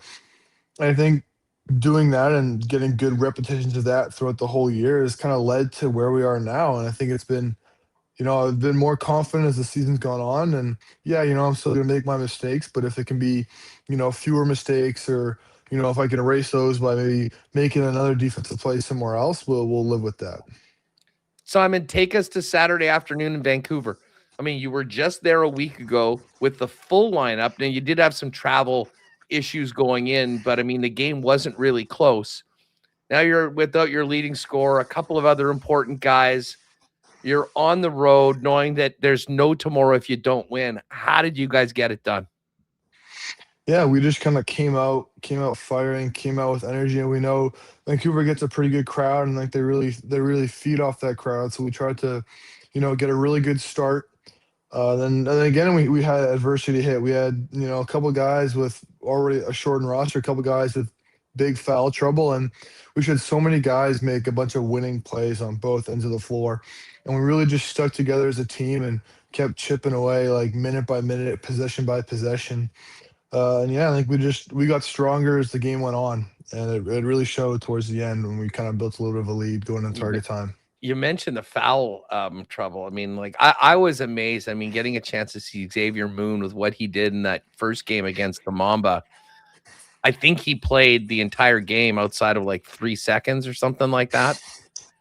But he gets into foul trouble early and misses most of the second quarter. You guys were able to hang in. How important was it to survive that period of the game without the sort of floor general out there? Yeah, him and DJ Burns, another guy who's been terrific for us, had 3 fouls too in the first half. So obviously without both of those guys, it was definitely, just see if we can, get to the second half and get him back. And guys like Trey McGowan stepped up and he was unbelievable. Like Jelani was great. Kyler came in and gave some great minutes to us. Isaiah kind of kept us afloat with a couple of tough shots. And it just kind of took contributions from every single guy, whether, like I said before, coming in, making a big defensive play, getting a huge rebound, or making a great cut to get somebody else open and setting a good screen. It was just all these little things that guys were doing that, led to us sticking with it to get those two back on the floor. Mason Krause has been a big part of the team this year and played almost 14 minutes and had a big role in the game on Thursday. But, with a limit, needing to have the Canadians on the court without a lot of guys, Isaiah Osborne, 35-17, and you a game high 36-19. When was the last time you played that much in a game? And what was it like in the fourth quarter being out there every single possession on both ends of the floor? It's definitely been a while since I've played that many minutes in a game, but I mean, that's what you do. I was definitely tired. Definitely got to get a run or two in before we head to Brampton to try to keep that cardio up. But yeah, it's fun. That's why you do it at those moments at the end of the game when it's a close game in the playoffs. Like, you want to be on the floor and you want to be feeling the best you can and hope that you feel better than your opponent. So Yeah, it's been a while since I've had to play that many minutes, but I'm glad I was ready for it. What was it like back in the locker room after you got back with your team after the game, knowing that you weren't just going back to Winnipeg, but then you were on your way out east for the championship series? Yeah, obviously, like this is something that we've talked about since day one, and the whole second half of the year. Treating every game like a playoff game. So we're ready for it. We're definitely excited. Vancouver is a great team, and we've had trouble winning at their place in the past. So that was a big one for us, and now we're kind of had our one day to be excited and happy we won, and then it was on to Brampton. How can we get ready? How can we prep to be our best version of ourselves and go into there and get a win coming back to Winnipeg? I mean, I know you guys were practicing today. Fill us in on the preparations for Brampton and what you expect to see from your opponents this series. Yeah, like I said, they got us both times we played them this year, and they're a really good team. They got a bunch of really talented guards, some really athletic big guys. So, find different ways we can take them out of rhythm and find ways to get some of our talented guys good looks. This is not something that I'd ever really bring up like earlier in the year, because there's so much work to be done. But you're here now. I mean, the next 3 games is the best of 3 for the CEBL. And you in particular, being a guy that's been there from the start, played your college here. I just personally, Simon, what would it mean to you to bring a championship here to Winnipeg and have a big party after the weekend? Yeah, I mean, there's definitely not a lot of guys that can say that they've had even just the opportunity to win a championship in a big time league in your hometown. So I think I'm just trying to soak it all in and just remember these moments of how special it is and how fortunate I am to be in the shoes that I am right now. And we made, like you said, we made it this far, so we may as well get it done, right? Like we're gonna play these 3 games, we may as well come out on top. And yeah, like it's just been, it'll be a memory that I cherish forever, being able to do it in Winnipeg, and hopefully it'll be the first of many for me here. How was the inbox on the phone after the game? How long did it take you to get through that? Yeah, a lot of people are excited, and I love to see it. Like the people in Winnipeg, just they rally around their sports team. So just the love that I think all of us have been getting, even in the airport when we got in the other day. All these fans waiting for us. So Winnipeg loves the Sea Bears, and we love that they love the Sea Bears. So we're so fortunate to have these best fans in the CBL, and I love to answer all these people who are wishing us luck. Well, and I'll tell you what, we're fortunate that you guys stepped up the way you did, and I can't wait to see what Canada Life Center looks like for a championship series game. We'll have 1 for sure, and maybe 2 on the weekend. We know the trophy is going to be in the building, and we know the fans will be too. Yep, no, we're definitely excited too. Hoping to see a packed crowd in the Canada Life Center. Right on. Well, Simon, listen, congratulations again. Listen, it worked out the last time we had you on, so hopefully the WST bump can carry over for 2 more wins, and then we can speak with you 1 more time as a champion before you head overseas to begin the career in Germany. Congratulations again on the win. You guys know what the job is. Get out there, get off to a great start in Brampton, and we'll look forward to seeing you and the Sea Bears back at Canada Life Center, 2:30 p.m. for Game 2 of the championship series on Saturday. Go get him, Simon. Thanks for doing this. Yeah, thanks for having me. Great stuff. All right, there is Simon Hildebrand of the Winnipeg Sea Bears. Just a monster game. Listen to these numbers for Simon on Sunday. 36-19, a game high, 9 of 14 field goals, 5 of 6 from 2, 4 of 8 from 3, and then 3 rebounds. Did get in fouls, a plus 12 while he was on the court. Just a monster game. But I mean, it's hard to single out anyone because, I mean, ever since the departures and the injury to Teddy, it has been all hands on deck. Sometimes you got to get it done a little bit, but everyone wearing the blue of the Winnipeg Sea Bears has been stepping up, and they are 2 wins away from their first ever CEBL championship. Get your tickets for Saturday at 2:30 p.m. It will definitely be the place to be this weekend. And we also are doing a contest for some seats. Go to winnipegsportstalk.com/contest for your chance to win. All right, we got to get Connor back in here. I know he's got lots of takes on the Sea Bears. I want to talk Bauer. We'll get to the cool bet lines in a minute. First up, though, a big thanks to our friends over at Aikens Lake Wilderness Lodge. I saw our pal Doug Brown making the most of the bye week on the weekend. Doug was out at Aikens Lake pulling out some massive fish out of the water. There's still great catches to be had and great times this fishing season, but Aikens Lake is planning well into 2027 right now. If you're thinking about a corporate trip, a family trip, maybe something that you've been waiting to do for many years, booking is going well into 2027 right now. So if you're looking for a fly-in fishing experience where you can be on the water in just a couple hours from Winnipeg with world-class fishing and even more world-class hospitality, that is what the Aikens experience is all about. Check them out online at aikenslake.com or all their social channels at Aikens Lake for more information on remaining availability for 2026 and booking into 2027. Lots going on in the golf course these days. We had Mitchell Brennan run away with the PGA Tour event on the Wyndham, and now it's on to the playoffs. But I can tell you the Breezy Bend Golf Report for this weekend is that Breezy Bend is absolutely mint and immaculate. Got a chance to play there on the weekend, just had a great time with some friends, and holy smokes, is the course in great shape. I think many of our courses are, but we're seeing now, some of the new greens that they built over the last couple of years, the course improvements really starting to take hold and take shape.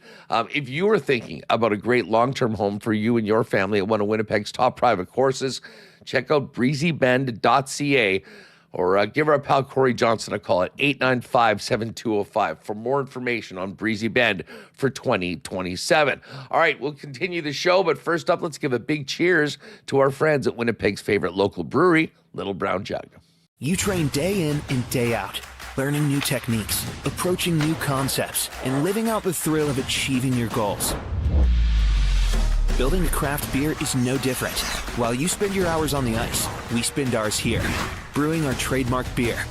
Again, and again. Here's to pushing the status quo and challenging ourselves to build something memorable. 1919 by Little Brown Jug.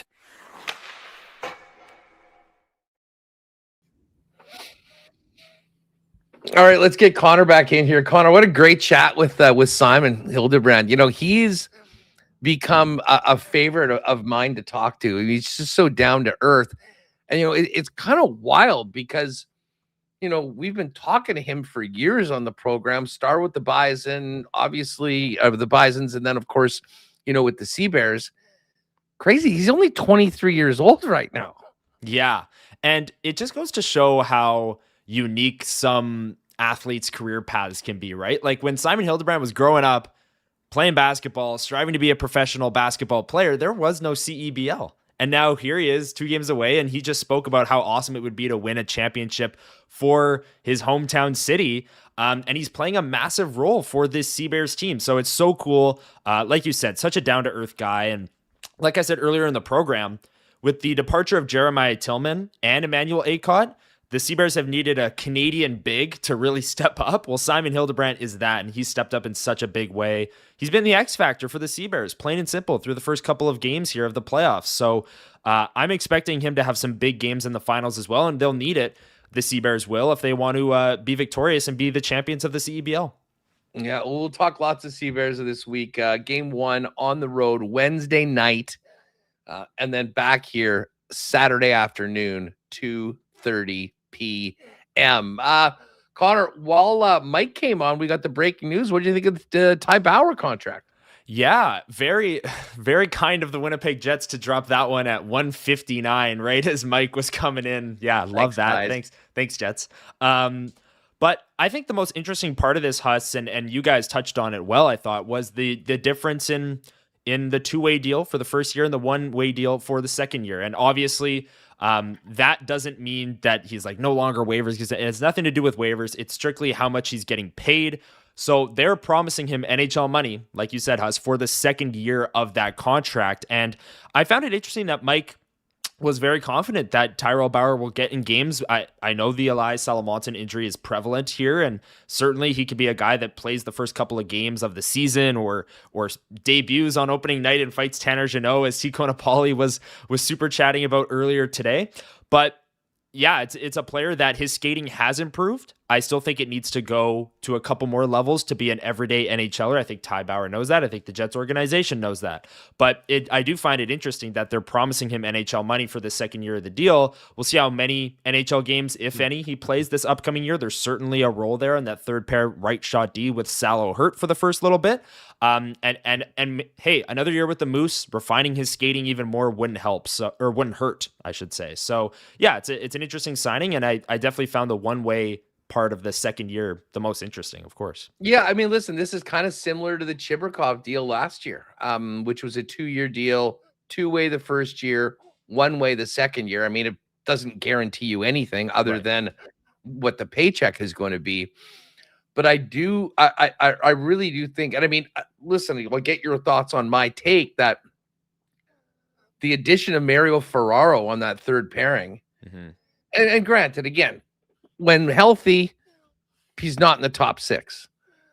But I mean, if you're looking to fill that spot for Elias on the third pair with either Hayden Fleury, Jack St. Ivany, or Tyrell Bauer, listen, I think there's a real argument that he can come in and provide something that the team absolutely needs. And I think that the partner of an experienced veteran puck-moving guy like Ferraro can be, would put him in a better chance to succeed, I guess, than maybe with any of the other potential partners he could have had at the end of last year if he got called up, or right now if Ferraro wasn't here. Yeah, it's putting him in a better spot for sure. I agree with you on that front. I think the best spot, and let me know what you think of my take, I'll raise you one more here.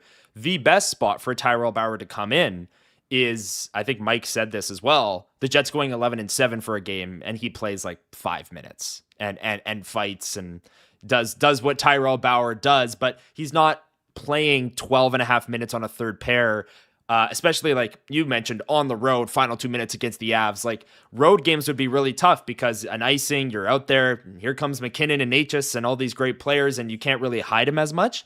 If you ran 7D for a game or two, I think that would be the best spot to play him, so you can really shelter him as best as you can. But yeah, I agree that Mario Ferraro certainly gives that third pair a sense of security that I don't think has been there in the past couple of years, and that would be a good spot for Tyrell Bauer if he did play a couple of games to start the year to come in. Yeah, we'll maybe see if we can get Ty on the show tomorrow to talk about it in the upcoming year and his off season and all of that. But there was no doubt that T. Konopali was going to be with the super chat. It was all fired up about it. But I think there's a lot of fans that, have actually watched the Moose, have been to games, and really see the step that he took this past year from kind of some struggles, to be honest. I mean, the year before. And then if you are someone that still thinks it is important for your team to have a physical element, he is a physical element unlike anything that we've seen outside of the Peluso days. And I mean, listen, there's no Buff is. There's only one Buff, tier, and Buff was just enough. It's a different stratosphere. Yeah, but certainly had that level of willing to go up and take care of business if need be. So we'll have more on that. Hopefully we can get Ty on the show sometime a little later on this week. Did you catch the Jays on the weekend? I did. There were a couple of awesome games. Like, they're playing some fun baseball right now. And I got to say, I thought, that last game in Philly went to extras as well as, a few of them did. But if they won that last game, which they didn't, they lost, but there was a semi-heater brewing there. And you trade away Hoffman and Varsho, basically the two poster boys for the Game 7 loss last year. If they started going on a heater, I was going to be all in on the vibes play for the Toronto Blue Jays, right? Like, they got the guys that lost. Well, okay, it was a team effort, let's say, to be nice to everyone. But they traded away Hoffman and Varsho, who had big roles in the World Series loss last year. and then suddenly they go on a heater, but they lose that last one by 1 run. But they've been playing fun baseball. I mean, even the Astros series was pretty fun. Dalton Varsho gets traded and he walks across the hall and plays in 3 games for the Astros.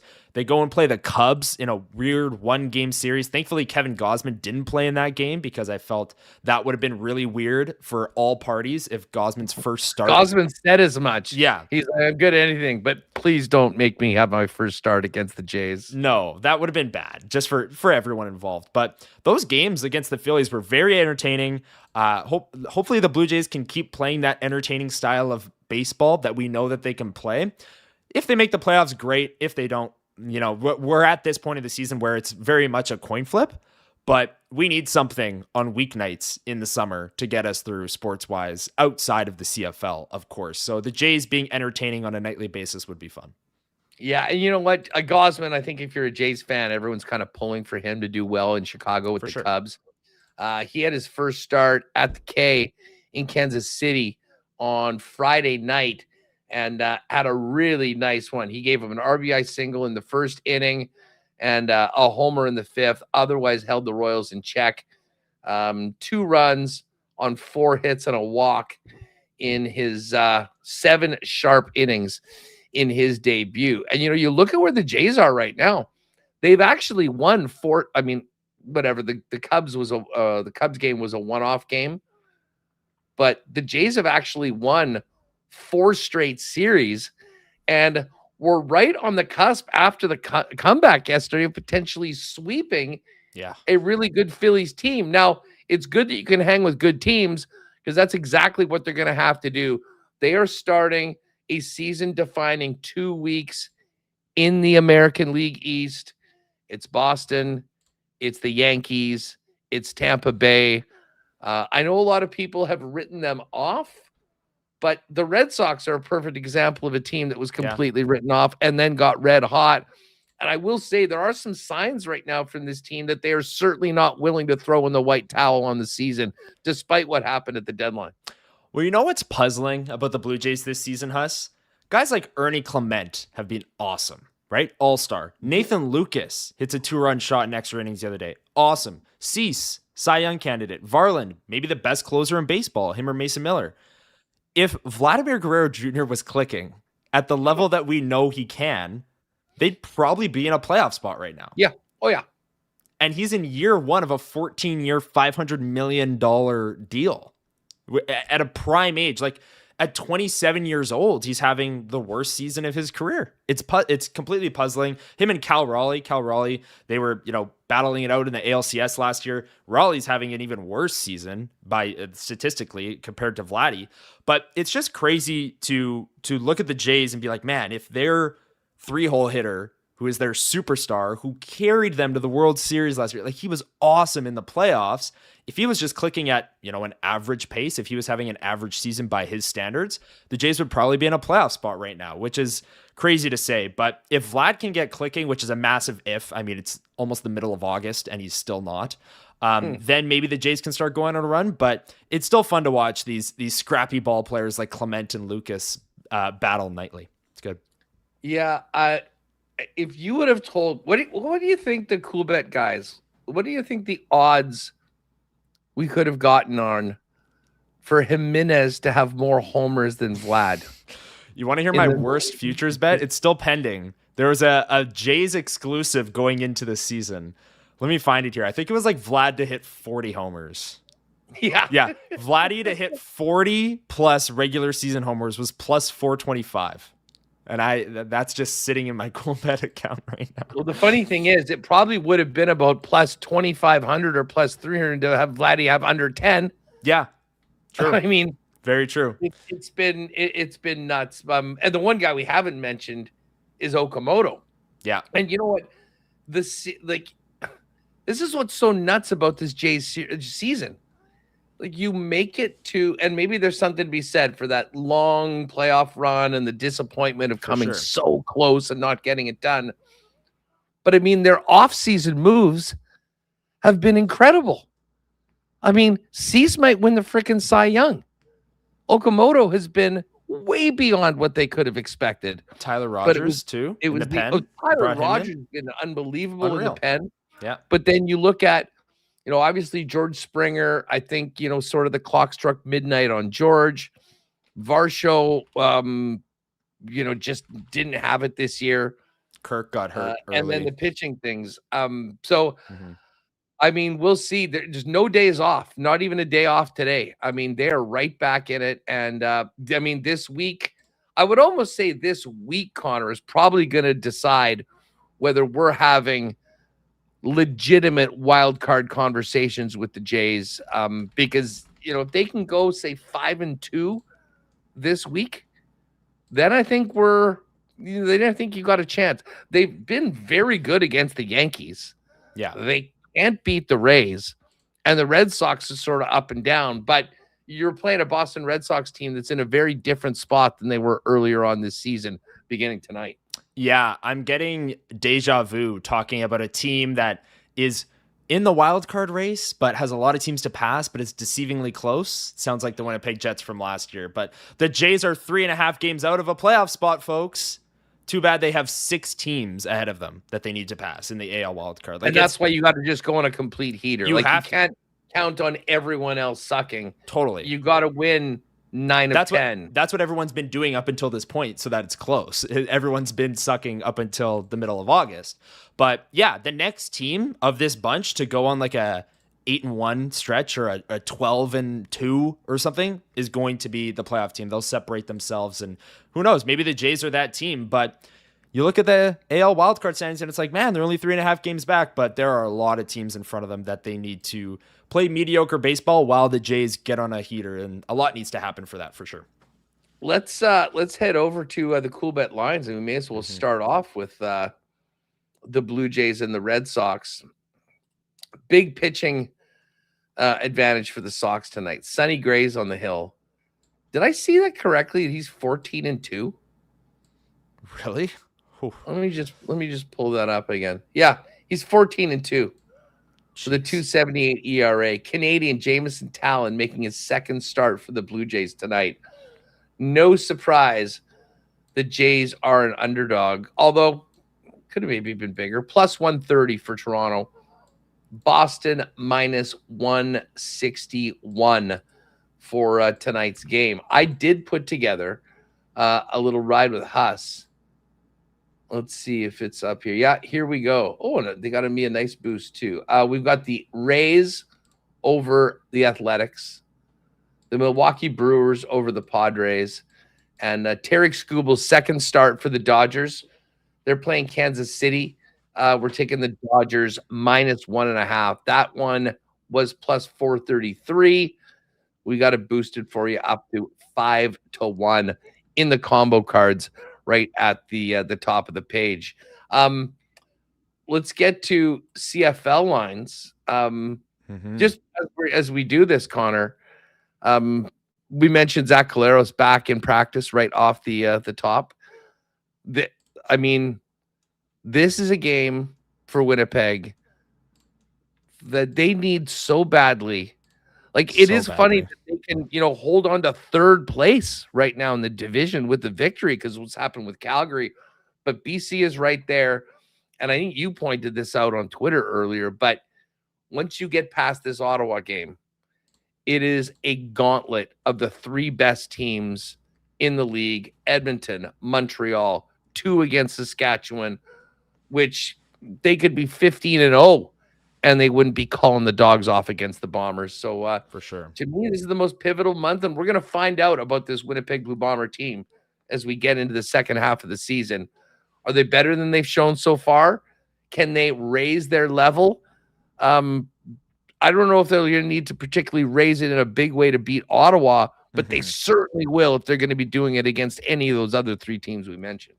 I'd like to see them beat Ottawa convincingly, not the way that they did on the road, right? Like that was pretty rough. They dropped a lot of picks in that game, Ottawa did, and the Bombers were kind of lucky to win. If they stole that win for sure.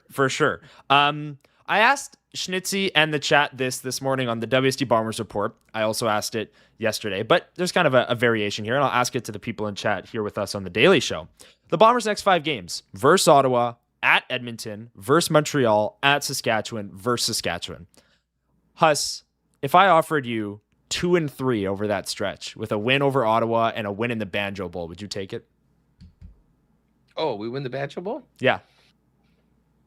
How about 1-4 and they only win the Banjo Bowl? No. Okay. The original question, 2-3. Yeah. Ottawa. This is a great. Okay, this is in the chat. This is official now. This is why not question of the day. Okay. We're not Autocorp at Waverly and McGillivray. Connor has just posed it to us. Ottawa and then Edmonton, Montreal, Sask. Would you take 2-3 home wins against Ottawa and a home win in the Banjo Bowl? Realistically, I think I would. First of all, you want to win that game at home. For sure. I mean, the Bombers have been much better on the road. I think we could also look at who they were playing, although Calgary was one of those teams. And kind of wonder, if they'd be better. I mean, listen, I think you got to hope to win 3. But to be honest with you, the worst case scenario is worse than the scenario you gave out. Oh, yeah. Yeah. I mean, it starts, and again, we're looking at these 5 games, and that's what we can do. They have to focus on the job at hand. And certainly, I got to tell you, that Ottawa team did not look good on Friday. And did you see Gino Lewis's tweet afterwards? No, after the game he tweeted. Oh yeah, Gino Lewis brought out the magnifying glass and then the emojis after the game. That's good. I don't know whether Trevor Harris had an incompletion in the second half. Didn't feel like it. Yeah. I mean, they just did whatever they wanted. And then again, the Riders run it up. I mean, Tommy Stevens, that was an unnecessary touchdown at the end of the game, Tommy. You can tell I had the under 60.5 in that one. But tell you what, the Riders look so good right now. And again, that was without Emilus and Schaefer Baker. But I mean, big picture on this, they have to win this game. And I think they really need this game. Get Zach Caleros back. Just flush the foul odor of the previous games leading into the bye week. Yeah. Get the bye week. Get your number 1 quarterback back. Get a win. And then hopefully you can move on and, and compete against the likes of Edmonton the next week. And then Montreal and Saskatchewan home and home. Yeah. The reason I posed that question 2-3 is because I think to go 3-2, I think those 2 wins are going to have to be a part of it. Ottawa and then the Banjo Bowl. The Banjo Bowl, Saskatchewan is an awesome team, and the Bombers might be underdogs going into that game for sure, but it's the home crowd. The Bombers usually get up for it. I know they lost last year in the Banjo Bowl, but what's the other most winnable game? At Edmonton? I feel like that's going to be a tough one. Is anyone beating Montreal right now when they come to Princess Auto Stadium? Doesn't really feel like it. So that just improves or adds to the pressure on the Bombers for this game against Ottawa. They absolutely need to have this one.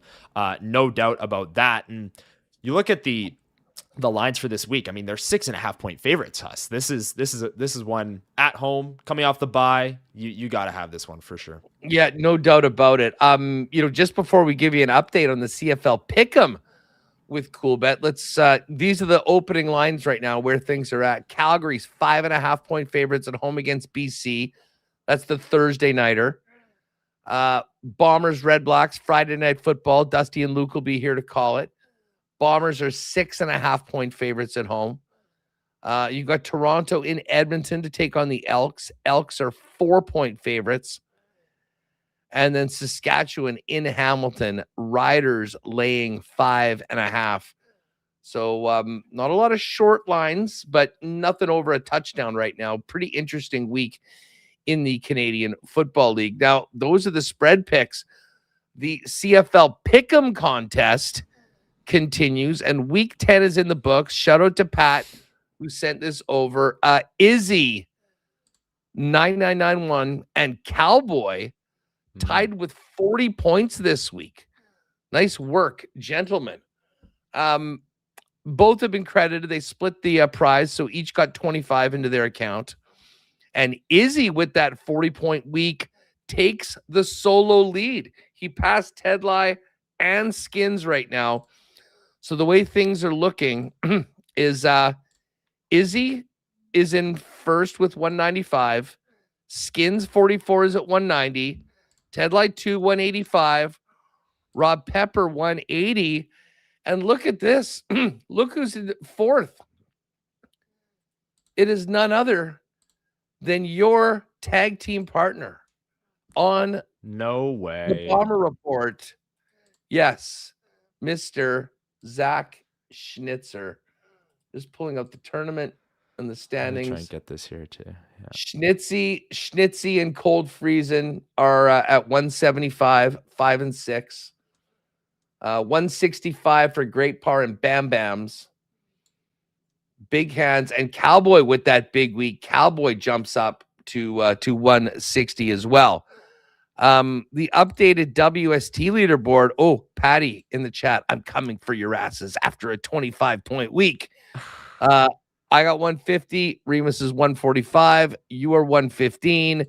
JBM is 110. And Pat is climbing the ladder. He is at 100. So my biggest enemy right now is forgetting or remembering to do the picks. I missed this past weekend. Just brutal on my amateur hour. I know. Amateur I know. hour. Just brutal. You not gotta committed. put in. Just not committed. Listen, here's the tip. You got a phone, right? No, what's that? Yeah.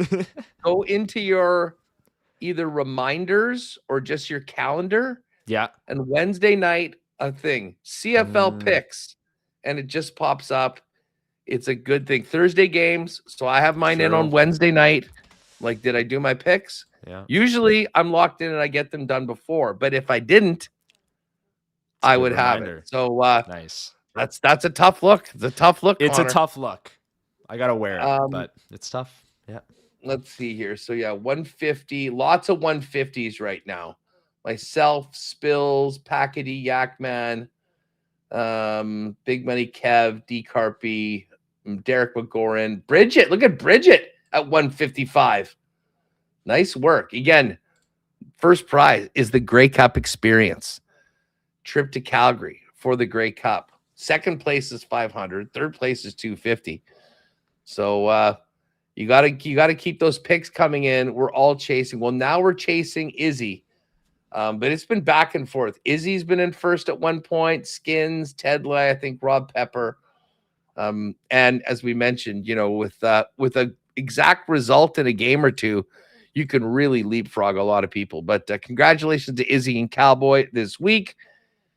Picks are open. You can go in and start getting your picks done right now. And again, I think the boys were going to send an email out. I'm not sure how many people of the tourney. I mean, obviously some of them are regulars. I know some of the guys that have qualified. But if you were in one of our summer series tourneys and you won a ticket for the tourney, you're going to need to go in. Same thing as normal tournaments once you're in Coolbet and the poker, but it's not under WST. Just put in Canadian or Canad and it'll pop up. You'll have a ticket for that. Enter, and we will see you Wednesday night and we'll see who's going to Estonia to play in the Coolbet Open, representing Canada. All right, so week 10.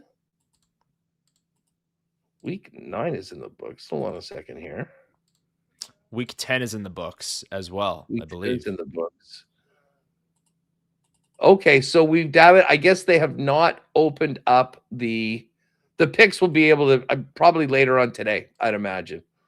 And it was a funny week as far as the spreads go. Like, we went back and forth on that Calgary game. And obviously ended up being Toronto. The two big favorites on the weekend, covered both Saskatchewan and Montreal.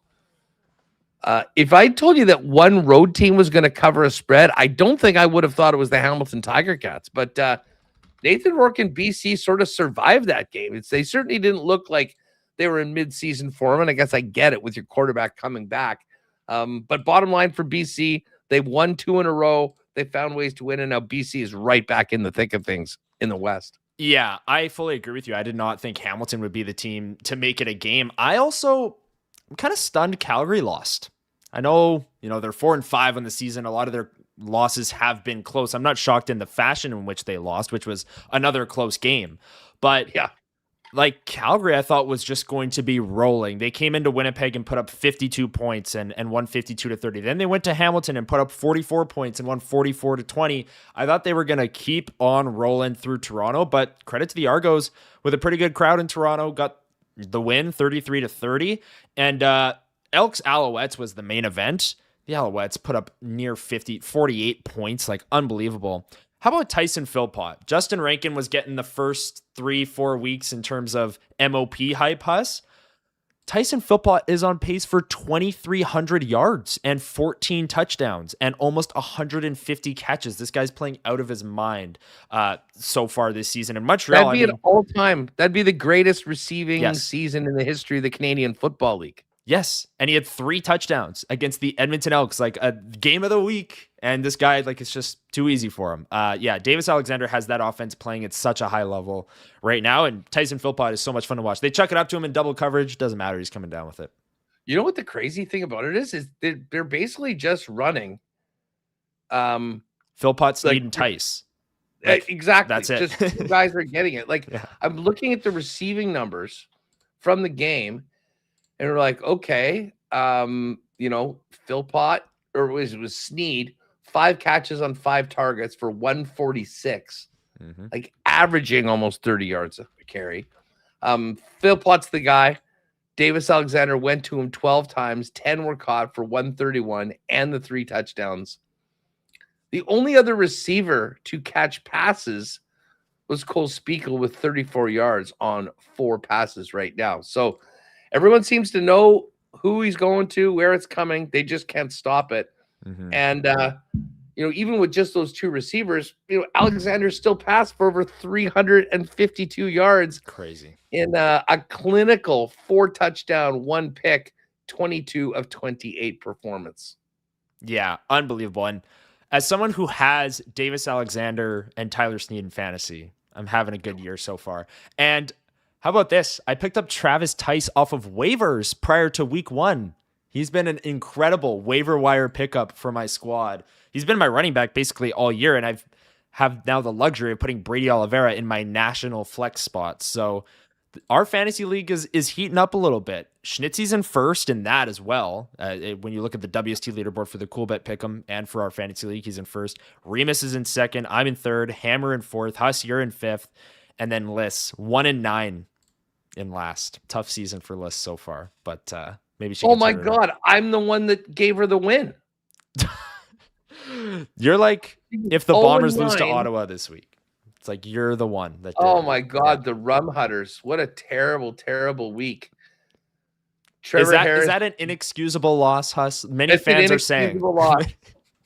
Many fans are saying. All my opponents, including Liz, but it was nice that she went and set her lineup, and you never know. I mean, Harris was good. Austin Mack, Kenny Lawler, She's got not a pretty big. good team. Pimpleton, Jalen Philpott, Alex Hale. Very ballsy move dressing the Saskatchewan kicker. He is terrible. But nothing going on. Elks defense, not good. Tevin Jones, 0. My guy Eberhardt continues to get it done. Yeah. And my big I played Horvath over Butler. It was the right one to do. Nice. But VA had a bad game. So I got pumped by Alyssa. I'm 4-5-1. She's 1-9. What a league we've got going on right now. What a league. Schnitzy. Toughest 6-team fantasy league around. It is a grind. It is. It's a grind. Definitely a grind. Well, congratulations to Liz on her first win of the season. Yeah. Fun show today. Lots of Sea Bears talk. And I know. Oh, hold on a second here. What's going on? Hold on. We've got a special guest star at the end of the program. I'll try and bring him in. Hold on. Just finishing this up. Let's see if this works. I'll remove that. Folks, it's gonna say Connor Hrabchak, but we all know it's not. That's fine. The CTO. The CTO is joining us live. Remo, what's up? Oh, there's Big Ev. So guys, how was the Stanley Cup? It was good. I don't. What's up with this hat, Evan? I thought you were a Jets fan. How do we have this Carolina hat on your head? What's up with what's with your hat? I thought you were a Jets fan. You like Carolina now? Yeah. I know, just a front runner, huh? Well, we got a big season coming. We'll have some wins for you. Remo, was it insane? I mean, we saw that picture that you sent to us. It looked like there was a lot of people excited to see Seth Jarvis in the Stanley Cup. I showed up at 12:35, and we got in the building at 3 o'clock. They were closing it at 3:05, just under the gun, and we made it. Got the picture. It's on my X feed. I did not want to have to tell him that we weren't going to get the picture. We waited 2.5 hours. Seth took pictures with everyone. He had a candy table out you could get candy when you walked in, and there was a free ice cream truck too. So very generous with his time with the cup. I spoke to Steve from the Hockey Hall of Fame about that. There was some media there. It was really nicely done here. So I guess it was kind of special for our community center as well that Seth was at. So I'll have more tomorrow, but we waited. I'm very sweaty. I need a drink. Evan, how was the candy? How was the candy table? We didn't have any. They put it by the time we got there. We were like one of the last ones. They started putting it away, but it looked pretty good. I see. And yeah, you got through it, and but I mean, yeah, there was just I heard that people were there at like 5 a.m. I heard that. I know one of my friends' wives lined up at 9:45, and they were like first in line. And I guess it's like, do you want to line up 2 hours before, or do you want to line up wait in line 2 hours after and maybe not get in? I mean, I have to work us. We were doing a call. I was setting up the show, editing video, and then I picked him up from his camp, and then we went. So he was pretty excited. Said his first NHL player that he's met, and we made it in. I'm very happy. I was getting very nervous about the alternative. Good stuff. Well, Evan, the next time you see the cup, hopefully it is a celebration parade here in Winnipeg, and the cup is around for more than just one day with one of the players have won it. But awesome picture with you guys. There's the picture. Yeah, I was happy that they got one. Very happy. So cool. Again, that was down at Tuxedo Community Center this afternoon. Awesome. Well, listen, thanks for jumping in. I know you want to get done. Ev, way to go. Excellent first live appearance on Winnipeg Sports Talk. You're a natural. Way to go. Yeah, we got to go pee now. You know what? Evan's probably fine. It's probably you. I hear this often at the end of shows all the time. You guys have a good one.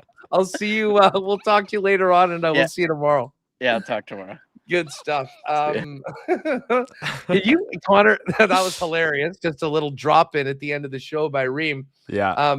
And it was pretty cool that he got a chance. I know Evan kind of got more into hockey this year, and getting a chance. Him and all his little buddies were all fired up to hear that the Stanley Cup was coming to Tuxedo CC. So this was a lot of folks down there. Yeah, I mean, that's so awesome. Like that'll Cubs, be one that they'll remember for a long time. That's amazing. But yes, we need to get Evan a Jets hat ASAP. Yeah, for sure. Like listen, okay, the come Carolina hat for the summer for this thing, fine. Yeah, but that's on the suspended list moving forward. Come on, Remo. for sure. Yeah, we gotta fix that. But still awesome. Yeah, that's so cool. You saw the candy table there. I was showing that photo earlier too. Remus captioned it. Wouldn't be a Seth Jarvis Cup parade party without all the candy there. Looked like people were having a good time. And yeah, the demand. I mean, holy crap. People were there at 5 a.m. all morning. Love it. And glad to see Evan and Remo got the photo here. I have a feeling. Yeah, Peg City Scott. Remo probably killed that candy table. Had to close it. He's a big candy guy too. Like, he sent the thing over, and I mean, obviously he wanted to take his son and all that, but don't think for a minute that wasn't a huge selling feature or selling point of what they were doing. But anyways, good on Jarvis, man. That's really cool to do that. Just sort of open up the doors at the community center and let everyone come out, see the cup, grab pictures. And one thing, I'll tell you what, we were just doing the Coolbet lines. The Coolbet line on whether the summer of Seth and the good old Canadian boys is not taken to max levels tonight with the cup in the house is about -1 million. I have a feeling, I think he's having, a little private thing with some friends and family afterwards, after this. But I would be shocked. It's a Monday night tonight. I don't know if those guys are PAL guys. I mean, maybe the cup enters the booty shake contest at the PAL tonight. Maybe there's another, but there will be, I'm sure that social media will see some pics of the cup out and about tonight as Steph Jarvis gets to bring the cup home as a Stanley Cup champion. Yeah, that's so cool. And I mean, you talked about it earlier, a dream for every kid, right? Bringing the cup back home, but like doing it at Tuxedo Community Center, where he probably spent hours and weeks and days and months practicing on the outdoor rink. And he's got all of it. We know the buddies are a sensation, a global sensation at this point. I saw them at Super Spike, caught up with a few of them, but they're probably just as fired up because they have buddies that are like, hey, are you a part of Seth Jarvis's parade? I mean, like you're following him everywhere. The good old Canadian boys are Stanley Cup champions. Yes. Oh, big time. I'm not sure. Do they get rings? Do they get a ring? It's a good question. I'll tell you what, those guys deserve their names on the cup more than the Dundon family. I'm serious. That's a good point. I hadn't thought about it. We're gonna Dax Dundon, you're off. We're just putting good old Canadian boys. I like right that. There, right there on the cup. I like that. They are Stanley Cup champions. They're definitely a part of this this celebration. And yeah, tonight we'll see. Booty Shake Monday with the Stanley Cup would be quite something. Cool father and son moment for our guy Remo and his little guy Evan. And hopefully had a great time today. Remo will be back tomorrow. We will have CFL 110 tomorrow morning with myself and Hammer and Connor as well. 10 a.m. We will be live on that. Also presented by our friends at Coolbet. And Pat just texted me. The pick'em will be open in a couple hours or later on tonight. So if you can't wait to make your picks, that'll be up a little bit later on today. And make sure you get them done before kickoff on Thursday. And every time we do the CFL pick'em, I'm just getting more excited for the rollout of the NFL pick'em this year. I can't wait to hear what the prize is for it, and I cannot wait to go head to head with all of you for some great prizes at Coolbet, completely free. If you don't have an account already, what are you waiting for? Coolbet.com, get signed up.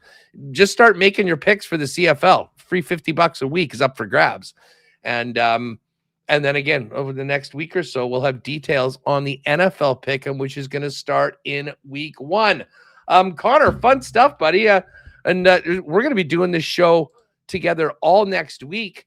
Mm-hmm. Although I have got a special guest to come and join me one day, potentially for who knows how long. Oh boy. TSN 1290 listeners, it has been too long. The Rabbi, Matt Leibel. Leibel is going to come and he's got about a year's worth of takes ready to go. Yeah. So I'm going to get Leibel in, and I think we're going to do that. What day did he say? I think a week Tuesday.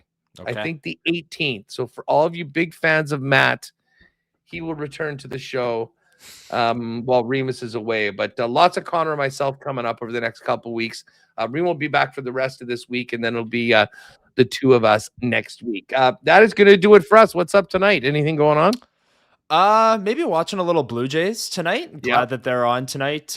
Monday nights I usually play Ultimate Frisbee with my friends, so got a big game tonight for that too, which is important stuff. Where do you guys play? Move over Sea Bears, new biggest storyline in Winnipeg. Yeah. Yeah, we play at either Assiniboine Park or the Maple Grove IJL Park out by the perimeter there. So I'm honestly not even sure where tonight's is, but looking forward to that. It's a nice night. It's a beautiful day. What's the team name? I always get a Papa John's Pizzeria. It's an inside joke, and it would take way too long. It's not good. Okay. It's not good. It's No. we have no affiliation to Papa John's. It's bad. It's bad. But anyways, it's a blast, and we like rarely ever lose. A couple of my buddies are like legit ultimate players, and we're playing like rec because I suck, right? Like I bring down the average level. So they just dominate, and we win like every game. And it's like, okay, there we go. So it's good. Here's a good one. My friends were on a team called MoFo, Masters of Flying Objects. Nice. Very nice. Good ones. Very nice. Yeah. Anyways, we got to get this podcast up, so we'll do that. Hey, fun talking about the Sea Bears championship, off to the championship series. Thanks to Joey Slattery and Simon Hildebrand for jumping on today. Great stuff with Mike McIntyre, Tyrell Bauer, 2-year extension for the Jets, and we'll get into more of that later on this week, and hopefully get Ty on the show as well. But huge thanks to Coolbet, all of our sponsors. Looking forward to Wednesday. Good luck to all of you poker players, and hope you have a great night tonight. Tomorrow on the program, we'll have more on the Winnipeg Blue Bombers, preparations for the upcoming game against the Ottawa Redblacks, more on the Sea Bears as they head to Brampton for game 1 of the CEBL final, and more on the Goldeyes, who start a big homestand tomorrow night as they continue to push for top spot in the American Association. And of course, we'll have horse picks because tomorrow we're back at Assiniboia Downs. Great stuff today. Thanks to all of you for hanging out with us today. Fun day in the chat. Shout out podcast listeners. Thanks to Connor for doing a great job both on and off the air while Remus has been away. The gang will all be back together tomorrow, 1 p.m. And don't forget, CFL 110 live, YouTube, 10 a.m. tomorrow. We'll see you there. Have a great night, everyone. Oh, my God. Oh! Shut it down. Let's go home. Thanks for tuning in to Winnipeg Sports Talk Daily. Make sure to subscribe on YouTube and your favorite podcast feed at winnipegsportstalk.com.